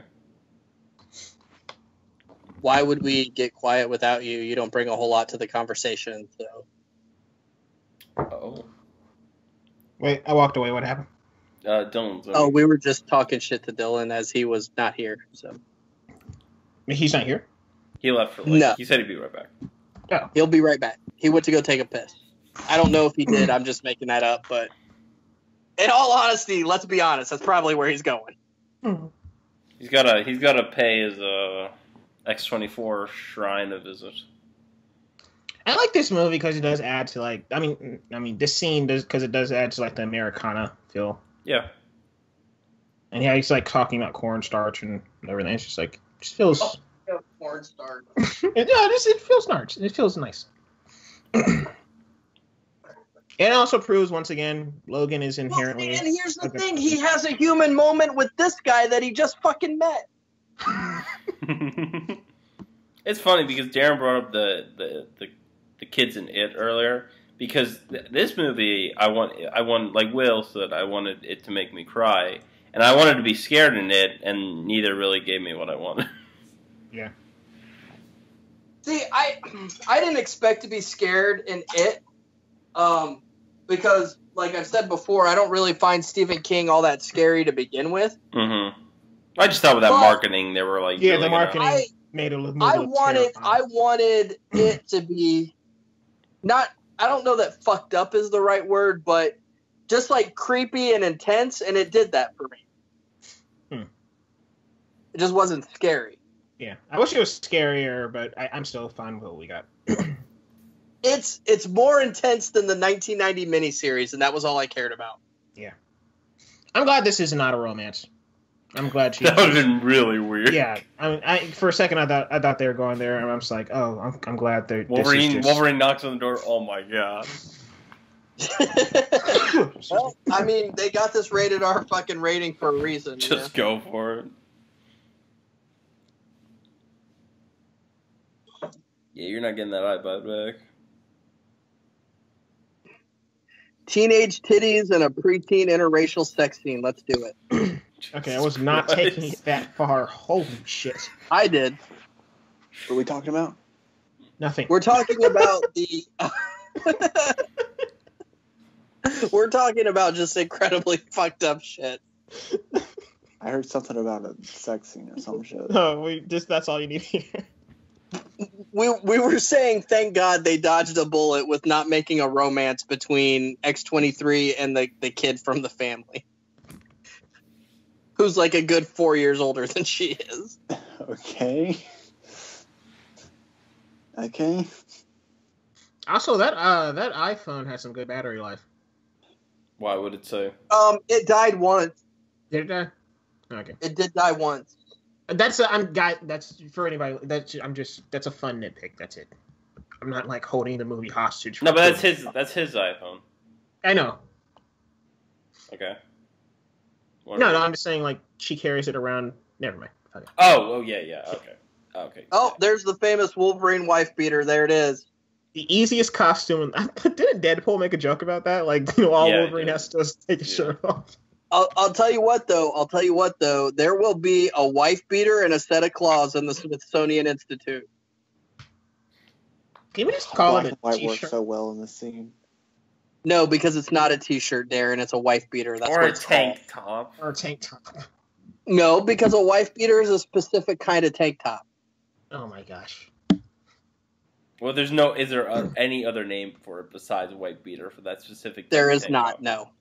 I feel like there there is. But no, we're moving That on. is like when you buy those in the store. That's what it says on the package. No, the It says fuck. 6 white wife beaters.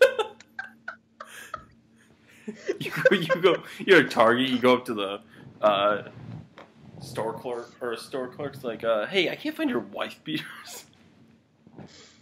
Yo, Ohio must be a strange.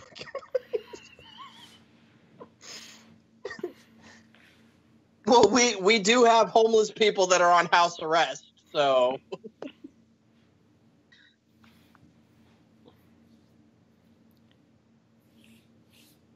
Remember, this is the clip they played during the Super Bowl. Oh, it was? Yeah, they No, played it this. wasn't. They played this toward the end. This was on the Super Bowl, and it was just Fox being like, "We own the Super Bowl, so we can do free marketing of Logan." I don't think I've watched a Super Bowl since 2002, to be honest. I just remember them showing the Amazing Grace one. Which that was amazing. Yeah, it was fucking amazing. It was gracefully amazing. Oh.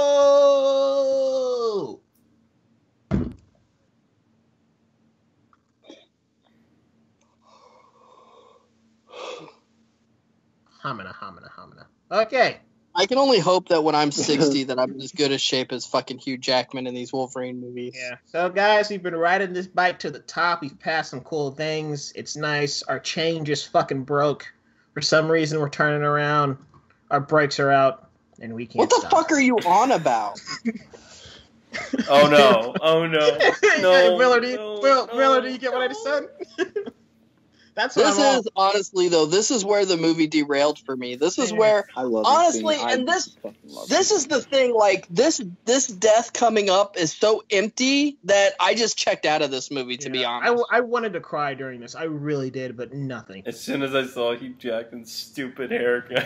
Yeah, it's just like that's not. Yeah, if this was Sabretooth, but he doesn't even have Wolverine's hair. He has Sabretooth's hair. Like that's literally Sabretooth. Okay, that's Liev Schreiber with Hugh Jackman's face.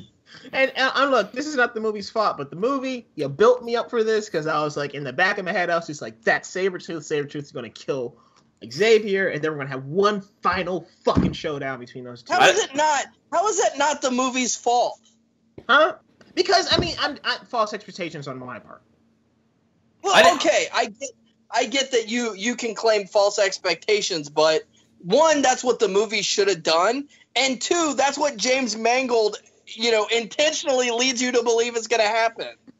I didn't even know who it was. I just didn't expect it to be a clone.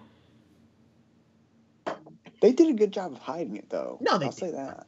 Well, marketing, yeah. Marketing wise, fine. Fuck this shit. I like how it's bad because they shouldn't have used that shot of his face because it obviously isn't him. Right, because the beard is wrong and the hair is wrong. Like, if they would have, even though, Wolverine wouldn't have done that, even if they had it where they just showed his claw go up to his chest and stab him, that would have been impactful. Yeah. Here's what should have happened. After that episode at the hotel,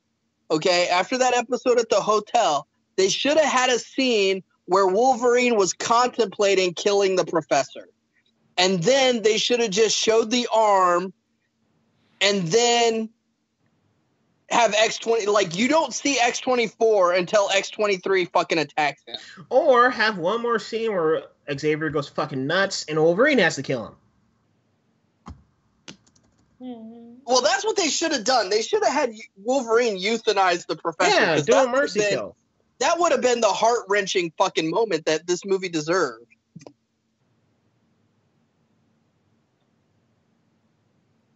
I do agree that Logan killing Xavier would have been better, but also maybe it could have been too much. But I wanted too much. I wanted too much too. I got my hopes up for a goddamn Wolverine movie. I do like Laura King's acting in this Yeah. scene is incredible. Like she's not saying anything. Honestly though, my 11-year-old, I had to force him at gunpoint to watch this fucking movie because he was like, Jesus Christ! What's your choice of words? He was like, "No, I'm not gonna watch that movie. Why not? Because it's a Wolverine movie. Are you stupid?" Well, you're smart. Like that was his entire argument for not wanting to watch this movie. It's a good argument because he really hated the first two. And then Will pulls a 9mm out, shoots it in the fucking air. Actually, 9mm is what I use. But holy shit! What did he? End up thinking back to the non-felonious part of the commentary. And after it was over, he completely affirmed that this movie was awful and he hated it. He doesn't like Logan? No, he can't stand this movie. That's interesting. I asked him, I said, well, are you at least glad you watched it? And he said, no, not at all. I think if I saw this movie as a kid, it would have been like Batman the Animated Series, where I was just like, I'm not supposed to be watching. This feels very adult. Batman the Animated Series doesn't feel that adult. When I was a kid, it felt fucking adult. It's more adult than a lot of cartoons. Yeah. When I was a kid, that shit felt very adult. I don't know. I was 12 when that movie started, or when that movie. Fuck. Sure. I was 12 when that cartoon started, so I never really felt like it was something I wasn't supposed to watch. Yeah, because when I was a kid, like, Joker's slapping around Harley Quinn. I will say though that I forgot that. I forgot that happened too. I will say though that being too mature for him was not my 11-year-old problem with this movie, because he loves Deadpool. That's like his favorite movie. I think Deadpool is the perfect movie for a 13-year-old. And I took him to see it, and that's now his favorite movie.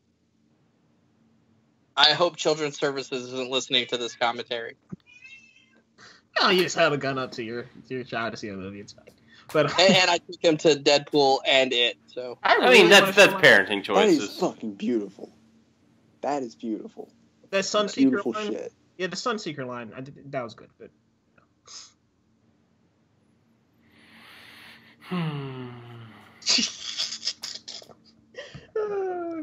yeah, this movie. I love how long honestly that though, shot what the holds fuck were on they Logan's planning to face. do with that boat? Because They're going to go on the ocean. But they're still going to have to come to town for supplies. Yeah, but then you just come to town and leave. Yeah, for like 20 minutes and get some stuff.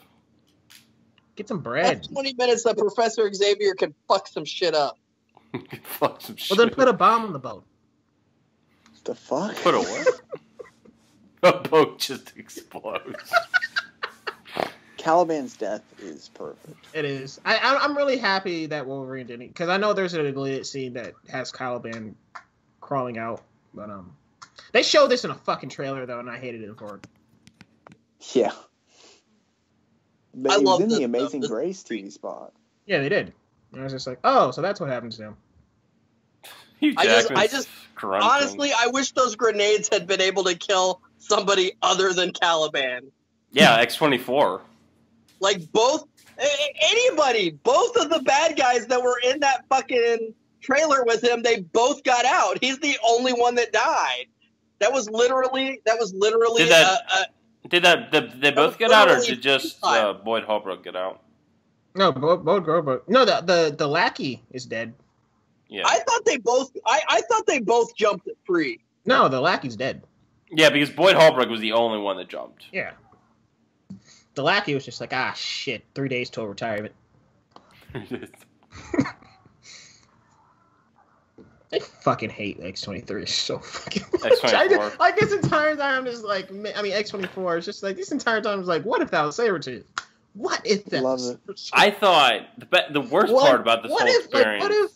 What if like in the Ultimate Comics they're able to put adamantium in Sabretooth? Like what if that happened? I mean, come on. The worst part about this is I honestly thought this was the last scene with X-24. I'm like, thank God, we can move on from that. Yeah. And then he comes back.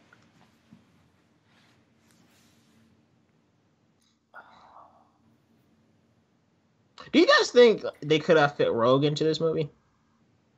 No. Where the fuck would they put Rogue in this movie? I don't know. I was just Stop curious. saying dumb shit, Darren. That's not dumb. I mean, like they have. No, that's fucking retarded. No, but like Logan have a connection. Like that's one of the first people he met.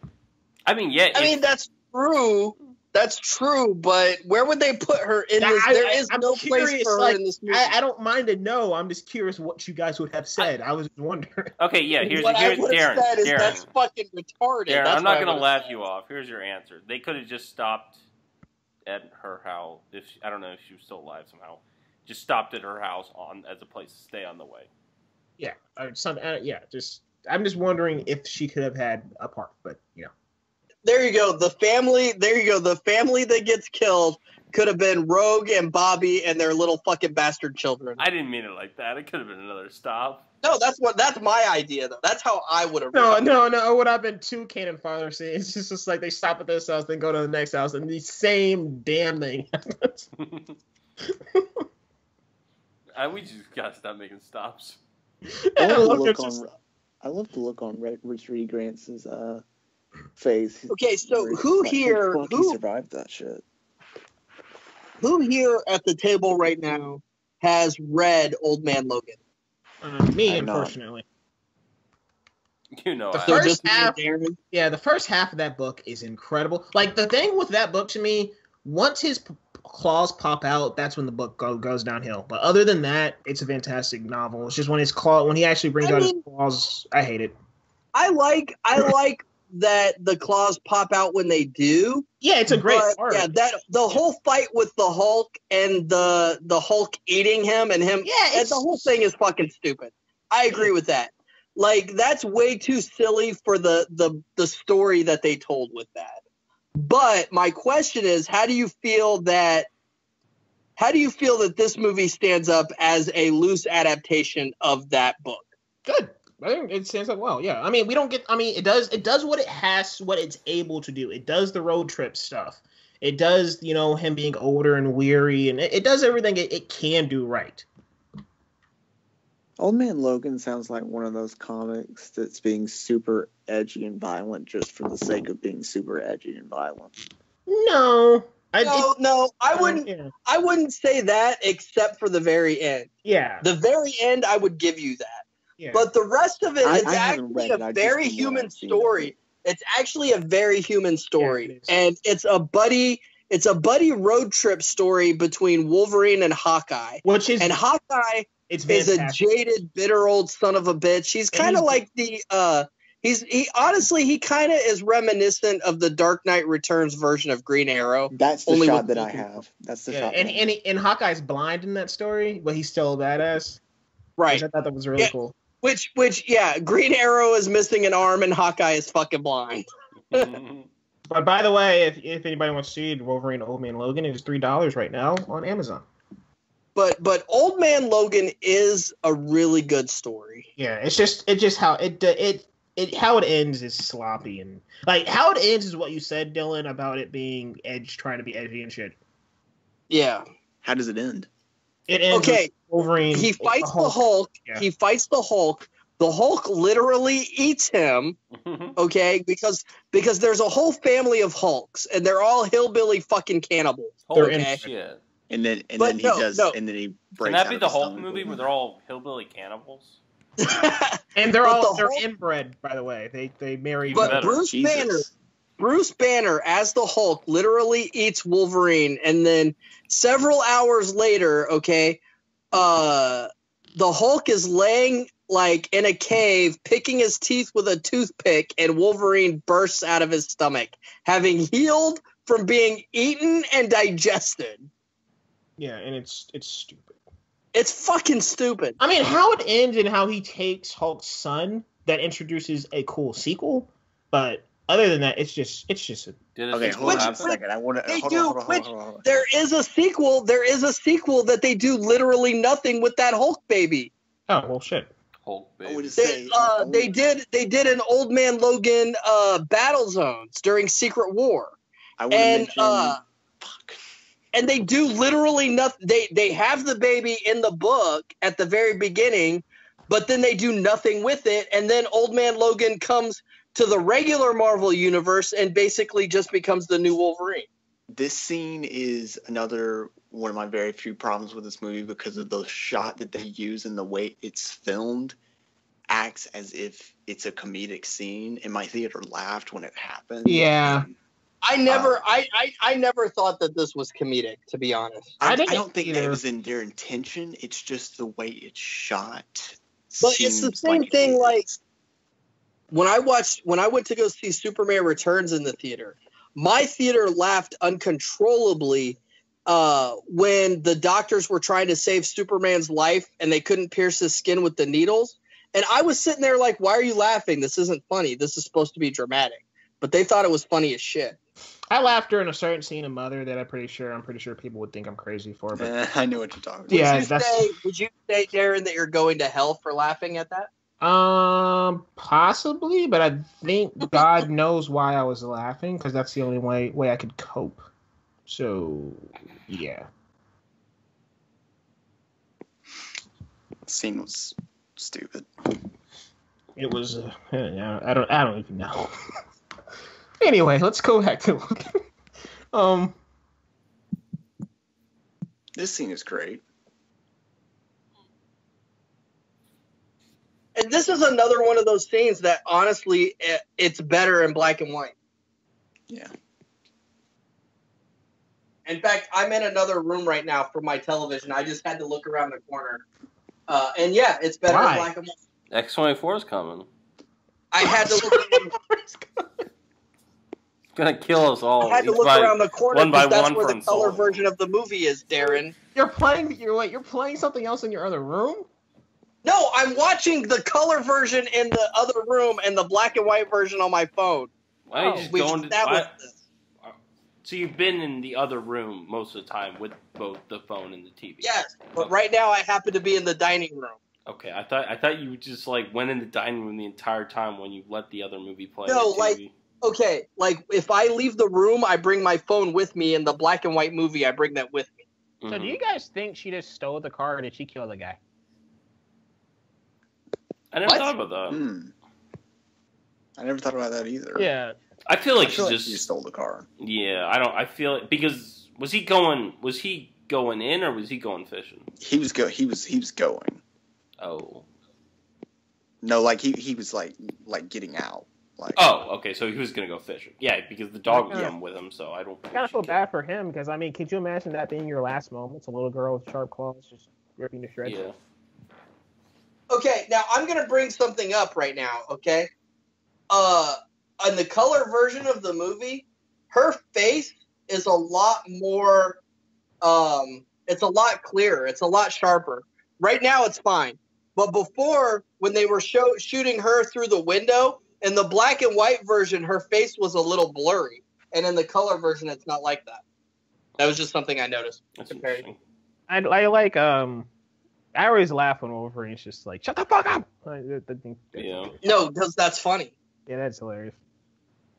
It reminded me of that scene in Iron Man 2 when Justin Hammer was like, "I don't know if you know this or not, but I don't speak Russian." Yeah, that was great. If any Marvel villain can return, can you please get Justin Hammer back? He was in that one shot. I know. I was kind of surprised they didn't bring Justin Hammer back for Iron Man 3. I guess he was Aldrich Killian should have been Justin I think they Hammer. wanted to ignore Iron Man 2 entirely. And I don't understand. I don't understand why, because Iron Man 2 is not a great movie, but it's a perfectly okay movie. It's watchable, I can tell you that. Fuck Iron Man 2. I can watch it. I don't know if it's I mean, it's just there. It's just a day in the life of Tony Stark. It's just there. Yeah, exactly. It's just a day in the life of Tony Stark. Yeah, but What's wrong with that? I think they could have done that better because, like, I feel like Guardians of the Galaxy Volume 2 was a day in the life of the Guardians, but it feels like it has purpose. Like Iron Man 2. I wouldn't say that. I think Iron Man 2 is more of a day in the life of Guardians of the Galaxy 2 was like the Guardians on vacation, then it goes wrong. Yeah. Guardians of the Galaxy 2 was pointless and we didn't even need it. I don't agree with that at all, but yeah, I just Well, think Iron Man 2 if you're comfortable being incorrect, Darren, I'm comfortable with you being incorrect too. Cool, but Iron Man 2 just has too much setup for. Yeah, and then the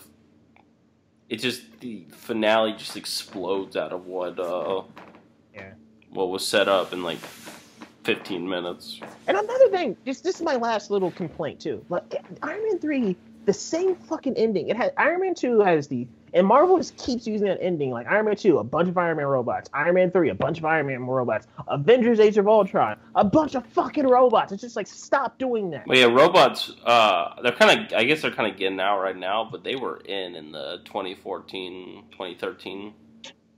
Yeah, because everybody liked those fucking sounds of Robots were in. And I feel like they're gonna do that in Age of Ultron. I mean, in Infinity War, he's gonna have a bunch of Iron Man fucking robots, and it's just gonna, god damn it. Well, yeah, duh. And they're still gonna have James Spader's voice. I wouldn't mind that. Here's the thing: I didn't mind James Spader's voice as the Iron Man drones, but as Ultron, he sounded a little too much like James Spader to me. Like, it just really, that voice is so recognizable, it took me out of the movie. It was really recognizable. I just didn't buy him as Ultron. I bought him. I liked him. I like that his comedic sensibility too. And don't get me wrong. I mean, James Spader's a great fucking actor. I love him to death. I thought he was great as Ultron. Just Ultron was bad. Logan, guys. You guys complain about X-24. Let's complain about Ultron. X-24 is in this movie, so. That's for later. Well, and also, I don't remember a single person saying, man, I really loved Ultron as a villain. I will give you that. There are very few people who like Ultron as a villain, but I liked him. He was fun. Could have been more, but it was cool.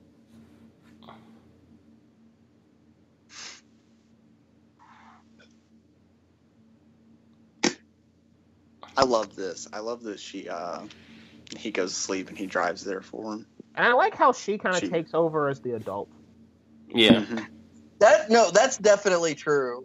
Rite of passage. I remember in the trailer, it looked like she was just like, get the fuck off of me.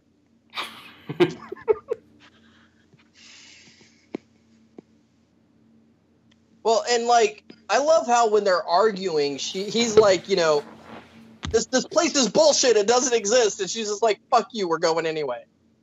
In Spanish, too, so it makes it even worse. Right.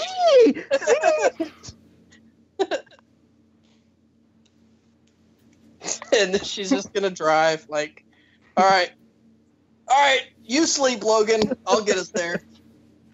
I got this. Call you the fucking My robot. feet can't touch the pedals. Yeah, the first time I saw the movie, I was like, what's she doing?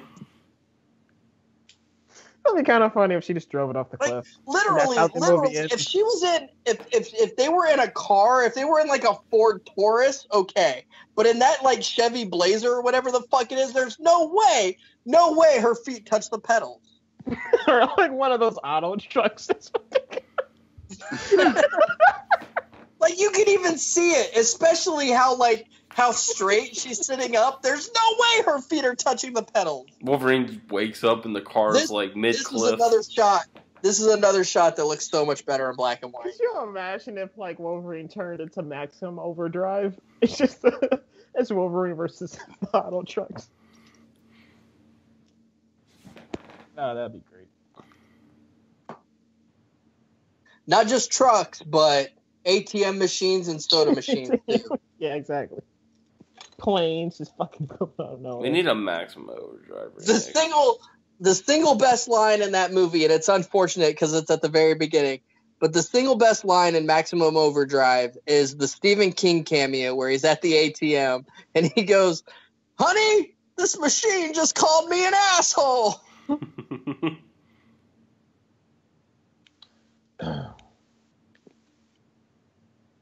Fuck, we gotta go get him.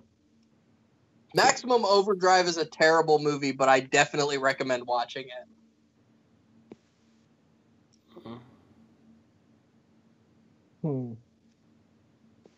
Sentinels. Oh yeah, they could also take over Sentinels.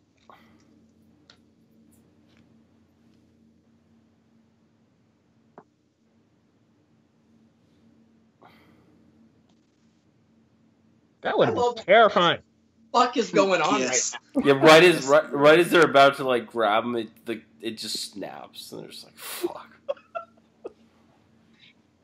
He just wakes up and he's being hoisted in the air. He's like, "What the fuck?" Like a bunch of children. It's just like, what is this? The Lost Boys? Right. Am I in Lord of the Flies or something? Fuck. All their fangs just come out, and the movie ends. Fucking children are gonna eat me. Oh shit! What did this drop? Holy fuck! Cannibal fucking Ewok.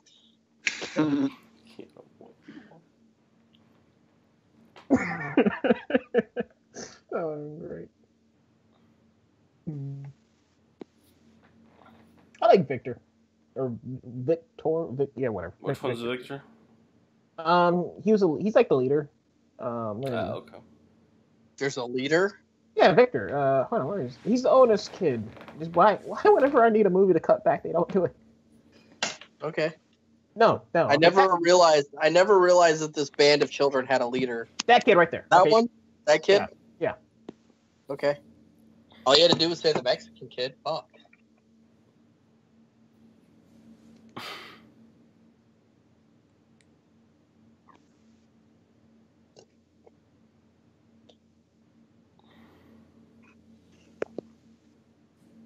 Fuck, there's a lot of this movie left. Yeah.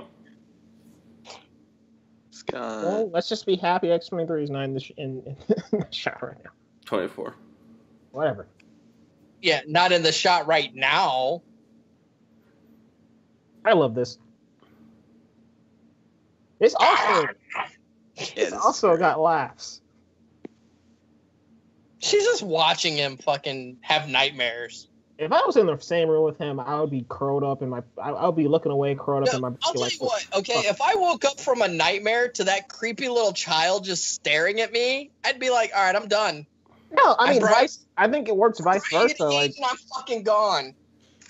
If you wake up to that, but if also you're sleeping in the same room with Logan, he's just like, and you're just like, oh god, going to the pool.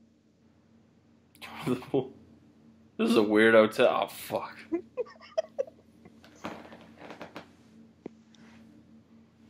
Oh, there's the silver bullet. Logan, we have to go kill the werewolf. This is so sad. When he just says, I was thinking of shooting myself with it. Yeah. The way he says it too, he's just very passive. Funny you bring up werewolf, Dylan or Darren, because Hugh Jackman also played Van Helsing. Van Helsing. Was for some reason. I know what. I just cut it off early. I know. We have to do a commentary on that movie. That movie's so boring. No, but like because I just remember as a kid, I loved that movie, and then when I finally grew up and we watched it again, I was just like, "What the hell is wrong with me?" See, I had that same experience. Only I wasn't a kid when I first saw it. I was in my 20s. But when I first saw it, I was like, this isn't that bad. And then I watched it again like a couple of years ago because I have it on DVD, and I'm like, fuck, this movie is terrible. Yeah, but Miller, I wasn't like, this wasn't that bad. Like, I really fucking like that movie because I loved Universal Monsters growing up. So. Mm-hmm.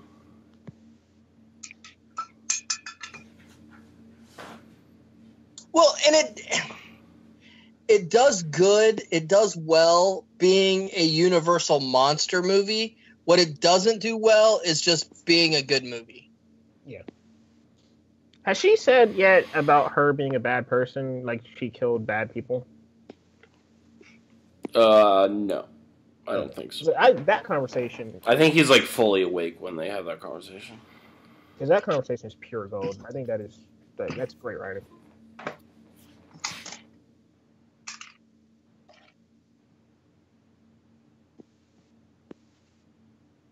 See, and I feel like with stuff like this, like Mangold was trying to earn that ending, but he forgot to have a human moment. You actually need two people, and you can't just have a one-sided human moment. I love this. I love when they cut his beard into the traditional Wolverine fucking chops. I didn't get it when I first saw the movie, though. I didn't get it until this shot right here, because at first I was like, why are they cutting his beard? And then when they showed that, I was like, and they're all laughing, I was like, oh, they shaved him to look like the comic book. That's funny. Yeah, at first I was like, he looks fucking stupid. Then they show the comic book. I'm like, oh, okay. See, with how this movie was going, and what Wolverine has done in the past with people being next to him while he's sleeping, I thought he was going to kill him, this kid. Yeah, and that's the best thing. That's the best part right there, when they're laughing and he's like, "It's not funny." No, it's fucking hilarious. You just need a sense of humor, Logan. Dylan, I'm just saying, like, he stabbed Rogue when he woke up. He cut his wife while he was sleeping. I think Rogue and his wife are much different than a bunch of kids. They are. Just saying it could happen. Wanted to happen. What? Wait, what wife? What are you talking about? And the cuckoo Kachu lady. The cuckoo Kachu lady. One for the Wolverine origin. Didn't she say, like, wasn't the Wolverine like there was some god in the sky named Cuckoo or something? Oh yeah. Kawaki Watsu or whatever. Yeah, Kawaki, yeah. Yeah. And then Wolverine does say, "Cuckoo Kachu got screwed." Oh my god, that movie's so bad. Hey, by the way, anybody listening to this, we do have commentaries of the first two Wolverine movies, so... Oh yeah, that's right. If you want to binge a Till the Last Credit commentary fucking marathon, Wolverine's the one to do it with. Sorry.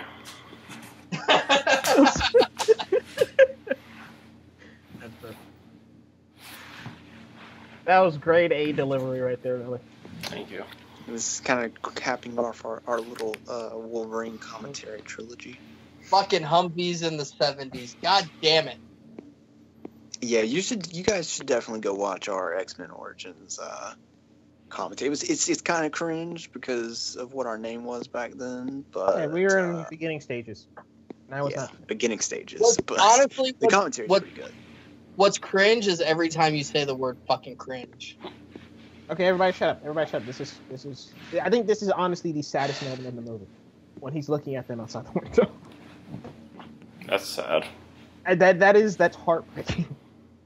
Because he wants to go out there. You can tell he wants to go out there and join them, but he can't because he's alone. There are so many moments in this movie. There's so much opportunity for that human moment between them, and they just never do it. I don't agree with that. I think they've done it. Pisses me off so much. Miller, be outraged with me. I don't know what to say because, like, I get the emotion, and I still think there's emotion to him, like, dying. It's just like I still felt not as empty as Xavier. That was terrible. But no, that is true. That is true. No, Logan's death is better than Xavier's. That is true. I wanted to be like sobbing, and I was like, when she calls him daddy, that really feels like a cheat to me.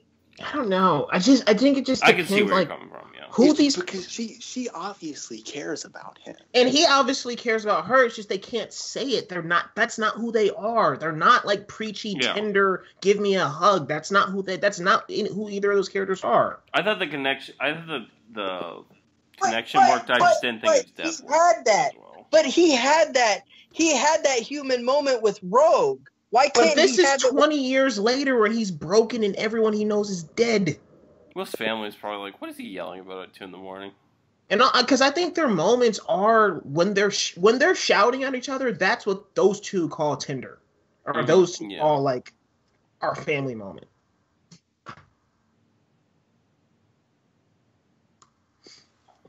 And now they all gone. Yeah, the movie's ending soon. Coming Up is a shot I've been waiting to see for the last 17 years. Like, this is the only reason I'm just like, yay, this movie's rated R. Because rated R doesn't make a movie any better, but there's a scene that's coming up, and I'm just like, fuck yeah. A Good Day to Die Hard proves that. Fuck that movie. I was talking about that movie to someone on set. Yeah, here's the thing. A lot of people gave Live Free and Die Hard shit, but I liked that movie. Thank you, Will. I really wanted to cheer for the Die Hard fucking series, and then they just gave me fucking A Good Day to Die. And me being a huge Star Trek fan, I love that fucking title. And then that movie was just fucking terrible. I can never remember which one is it that was bad and was rated R or whatever, and the other one was like good and was the rated one with PG-13 the one with Jack Courtney. The Live Free or Die Hard was the PG one PG-13 one that everybody complained about, and then they made a rated R movie called Good Day to Die Hard, and everybody was just like, "Oh, maybe you shouldn't do that." Yeah. Fucking Live Free or Die Hard wasn't that bad after all. Yeah. I mean, it still got like ridiculous where people didn't want it to that series go because they liked how real it. Or how, like, gritty it was in the first place. But now he's, like, jumping out of planes and... Yeah, I can understand that, but, I mean... It's still better than A Good Day to Die Hard. Yeah, exactly. And it's still a pretty good movie. I mean, because I think if Die Hard wasn't on it, it wouldn't get that much shit. But I think it's a pretty fun movie. Yeah, absolutely. Well, but that's the thing, though. Thank you for saying that Die 3 Hard times. Die Hard movies are a certain thing, and that movie wasn't Die Hard. Yeah. Can we agree... This is it was like awesome. Triple X starring Bruce Willis. What's about to happen? Oh yeah, this is what I've been waiting for 17 years. Now is that the same forest where they filmed X-Men: The Last Stand? Because I swear, that just looks like the same. We've been forest. over this. It's not. I love Mr. Sunday Movies. He brings up like all the X-Men movies are facilities in the woods. That's all they like. Every single movie, there's a facility, and then they run to the woods. I'm pretty sure that only happens in the 2 movies. That happens in X-Men 1, 2, 3. Where is there a forest in X-Men 1? In X-Men 1 at the beginning of the fucking movie. In Canada? Yeah. That doesn't count. There's snow. That's a forest. Oh, the poor little chubby kid. Hey, he can run, though. Yeah.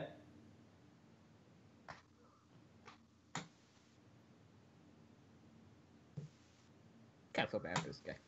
Oh, God. I mean, he's about to die anyway.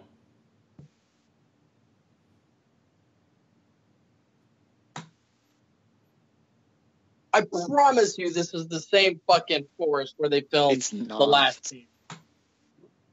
This movie was filmed in Louisiana, and I'm pretty sure Last Stand was not filmed in Louisiana. Oh, was it? It wasn't filmed in Canada? Wolverine just passes Magneto giving a speech, and he's like, wait a second, I'm in the wrong... Why are you in the woods when you're a metal man?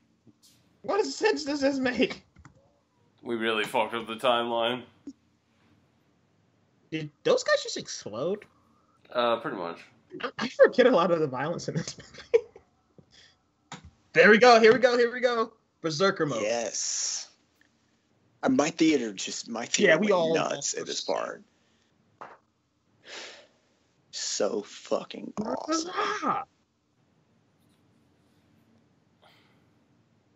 Yes.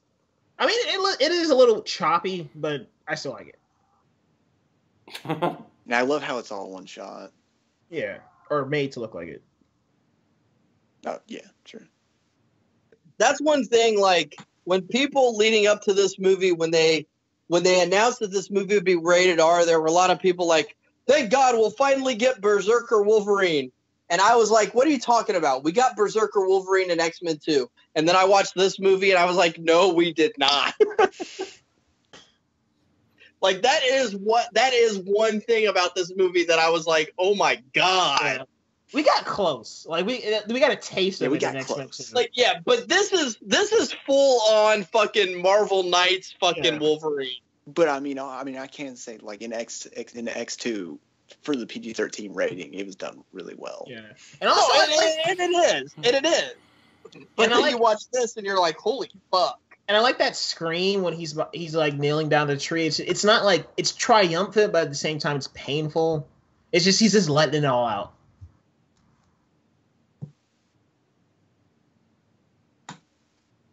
I will say, okay, and anybody that's been following our channel for at least a year. Why is she surprised? Didn't she hear him?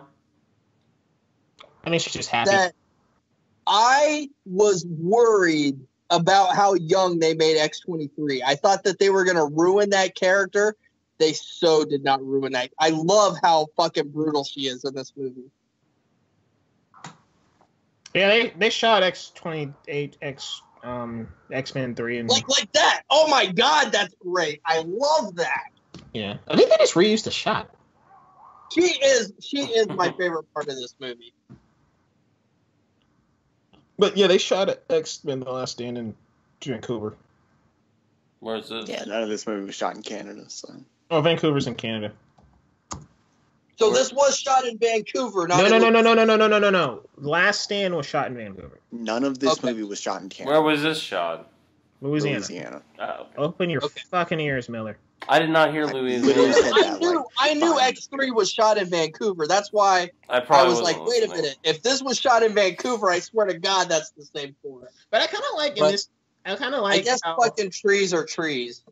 I like how like Wolverine got a shot of adrenaline, and we got a shot of adrenaline too as an audience, and then it's starting to wear off, and now it's starting to wear off for us because it's just like, oh, he's weak again. Like we got to see him kick ass for a little bit, and now it's just like, oh. I guess I was the only one who didn't really care about seeing him go Berserker Wolverine. I guess I was the only one who didn't really care about him going Berserker Wolverine. I guess so. Because I was like, it's cool when it was happening. And then one of the best villain takeouts ever. So, Miller, when you said earlier that this movie had the worst villain ever, were you talking about X-24? Who do you think I was talking about? Okay, well, I just want to make sure because I think fucking Boyd Holbrook is fucking great. Oh no, yeah, Boyd Holbrook is incredible. But if you're talking about X-24, I'll give you that. And if you were talking about Richard E. Grant, I'd give you that too. Miller, but I really do like Boyd Holbrook in this movie. You cannot say that X-24 and Enchantress and Incubus are on the same fucking level. Come on. I can't. They're pretty close. Yeah, they're all. No, yeah, they're. I also like that Wolverine doesn't like. I mean, sometimes I don't like this in some movies, but like Wolverine doesn't like to use guns, but he has to resort to it. Is he the one that kills? What's his name? Who? Who kills? I guess we're about to see it.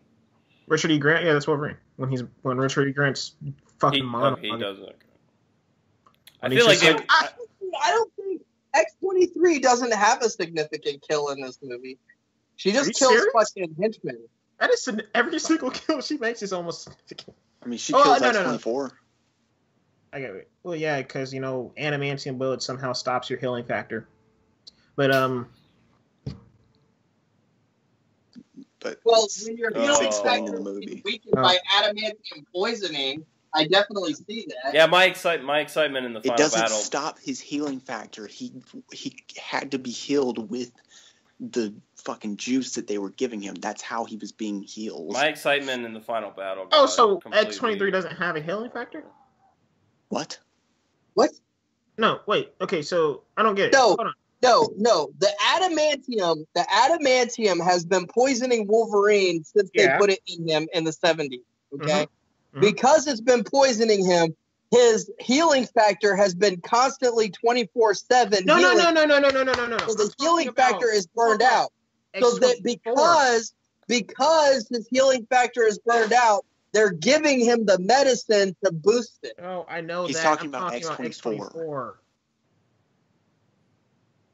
He's saying how was X-24 killed by the adamantium bullet, and X-24 was killed by the adamantium bullet because X-24 needed the juice that that Xander was giving him to be healed from something that significant.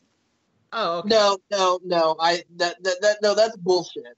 The adamantium bullet thing, and I said this when we did our initial review of this at the beginning of the year. The adamantium bullet thing is fucking stupid, okay? Sorry, go ahead. No, because I'm not disputing that it could kill him. Even with the healing factor, maybe it could kill him. Whether he had the medicine or not. It's a cool death. But the way his head fucking explodes is fucking retarded. That's not how you can make that argument. We're just talking about it killing him.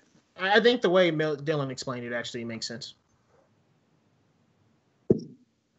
I mean, yeah, you can make that argument about his head exploding all day, but I mean, we're talking about him dying. My problem is just like the adamantium skull, the physics don't work. Yeah, that's another thing too. That's whatever, but it's not.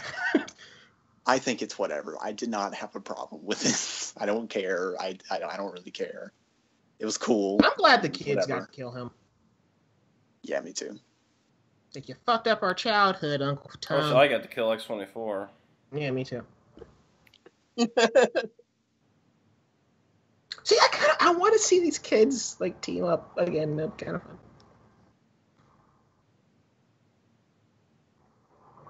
Someone write some fan fiction out there of these teams, of this team. Fuck. Somebody write some fan fiction where fucking Sabretooth gets to kill X-24 for fucking I would have been fine if they would have been the New Mutants. I think that would have been cool. Yeah, I think that would have been cool too.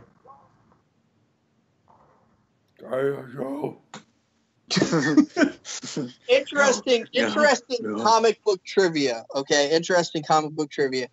Originally, Stan Lee wanted to call the X-Men the Mutant. And his editor wouldn't allow him to do that because he said, people aren't going to know what a fucking mutant is, pick another name. And that's why the New Mutants are called the New Mutant, even though the original mutants were never called that. But that's literally why the New Mutants are called the New Mutant. A log man, a guy who chops down logs for a living, is killed by a tree. Right. Pow. And that's another thing, is that's kind of anticlimactic to me. I'm just glad he's gone. I don't find it to be anticlimactic. I hate him so much. This guy's gone. I don't like this either. I don't know. But, like, animating is supposed to cut through anything. Takes you a while. Right, and that's a fucking tree. It's not like that's a fucking steel bar. It's just like, I'm not getting up from this one, hun.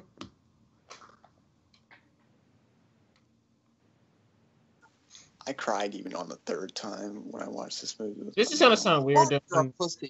Dylan, this is going to sound weird, but I'm glad your family cried during this movie. It just seems like... Of course I cried. They did. Yeah, they did. Even my dad cried. My dad cried.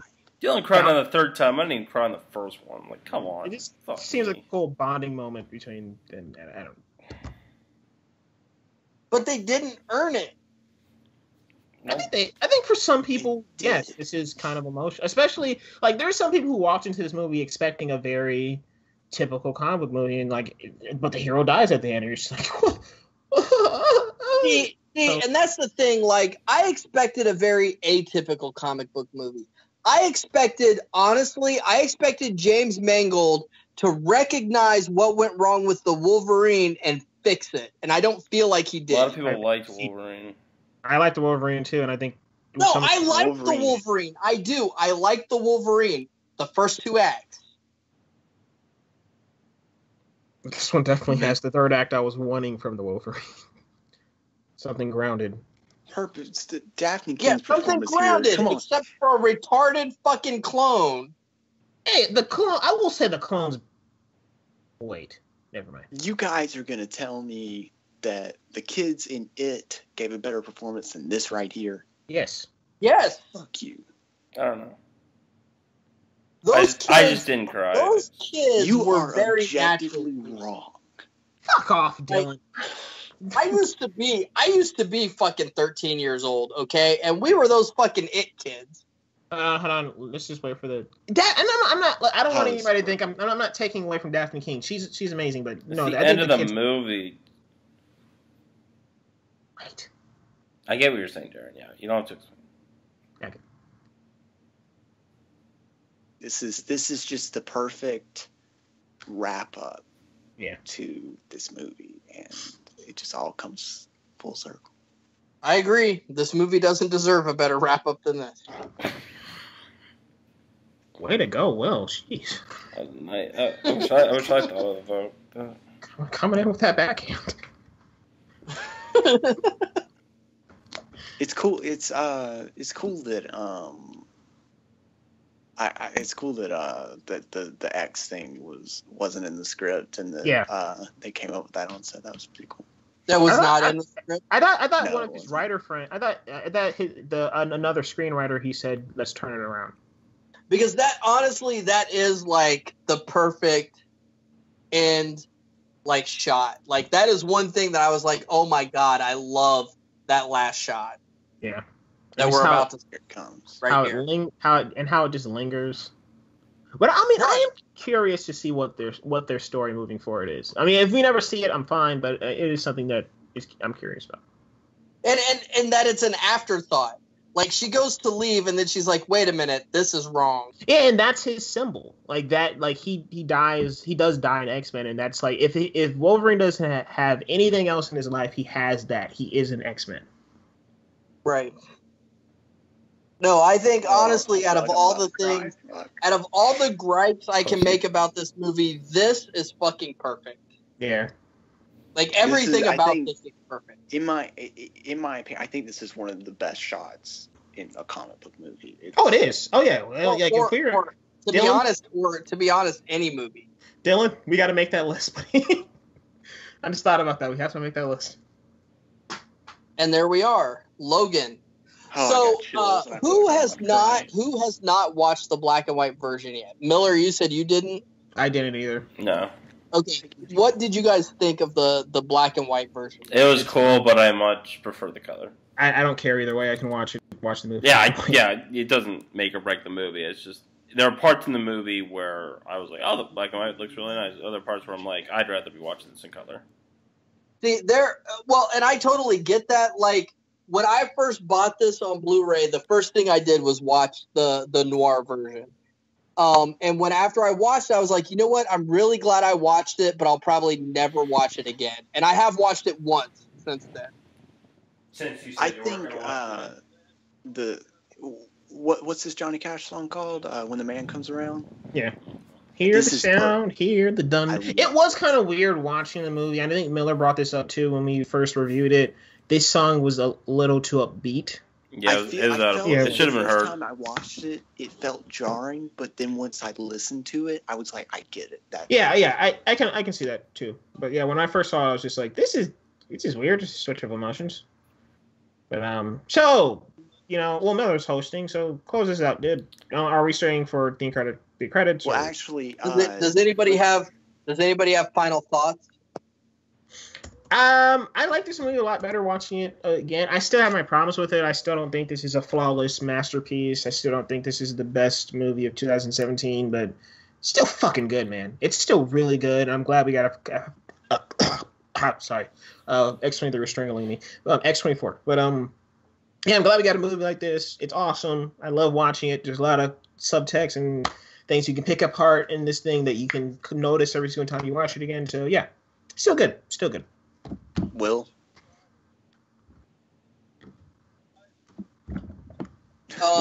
Yeah, I mean, X-24 got him. My X-24 got me. My feelings haven't changed one way or the other. I mean, I think this is the best X-Men movie, or the best Wolverine movie. The best X-Men movie. Fuck that. I think this is the best Wolverine movie, but it didn't do for me what I hoped it would. And that was disappointing. And maybe that's not the movie's fault. But I feel like it's definitely the marketing team's fault. This movie did not, for me, live up to the hype. It didn't live up to the marketing. I still think this movie is a masterpiece in the comic book genre. It's fucking incredible. I don't want to say where it's at on my top 10 of 2017, so I don't end up spoiling it because I feel like it'll probably stay there, but it's up pretty high. I absolutely love this movie. I still think it's just as emotional. It's just as much of an emotional roller coaster as it was when I watched the first 3 times. I still He get said the first time. Guys, let's finish rushing real quick, so go ahead and close this up. okay. What was wrong with the first 3 times thing, Will? I just thought that was funny the way you're like, because most people are like, you know, the way I felt the first time, and you're like the first 3 times. I don't know. Yeah. I just thought that was funny. Because I mean, my emotion towards this movie has just stayed the same each time. I still just get the chills, and I mean, I didn't cry on here because I'm trying not to be a pussy. See, and here's the thing. I wish to God I could feel that. Like, Yeah. I want to feel about this movie the way you do. I just don't. But I mean, yeah, I love this movie. I absolutely love it. Still my second favorite comic book movie of all time. Miller, final thought. Fuck X-24. That's my final thoughts. That's gonna be on Miller's tombstone. Fuck X-24. Yeah. Okay, thank you guys for watching it. If you watched the whole thing, if you watched the movie along with us, let us know what you thought of Logan in the comments below. Are you more in the minority, like,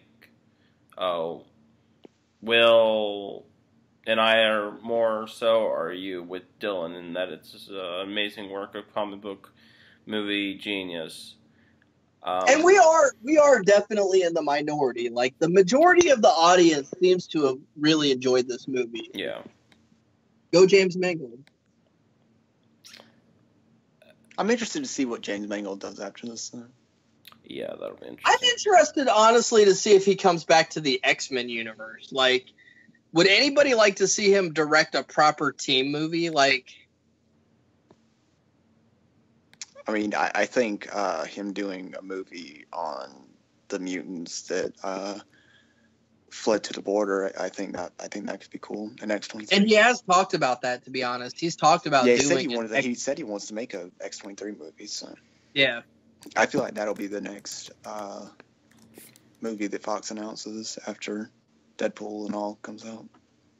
All right. Well, we need to really wrap this up because the last credit is coming. So. Thanks Literally. for watching. Bye. Bye. I'm not going to say how, the Twitter... It's just whoring ourselves out. At Till the Last Cred on Twitter.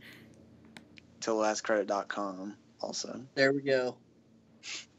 Find us, and we're out.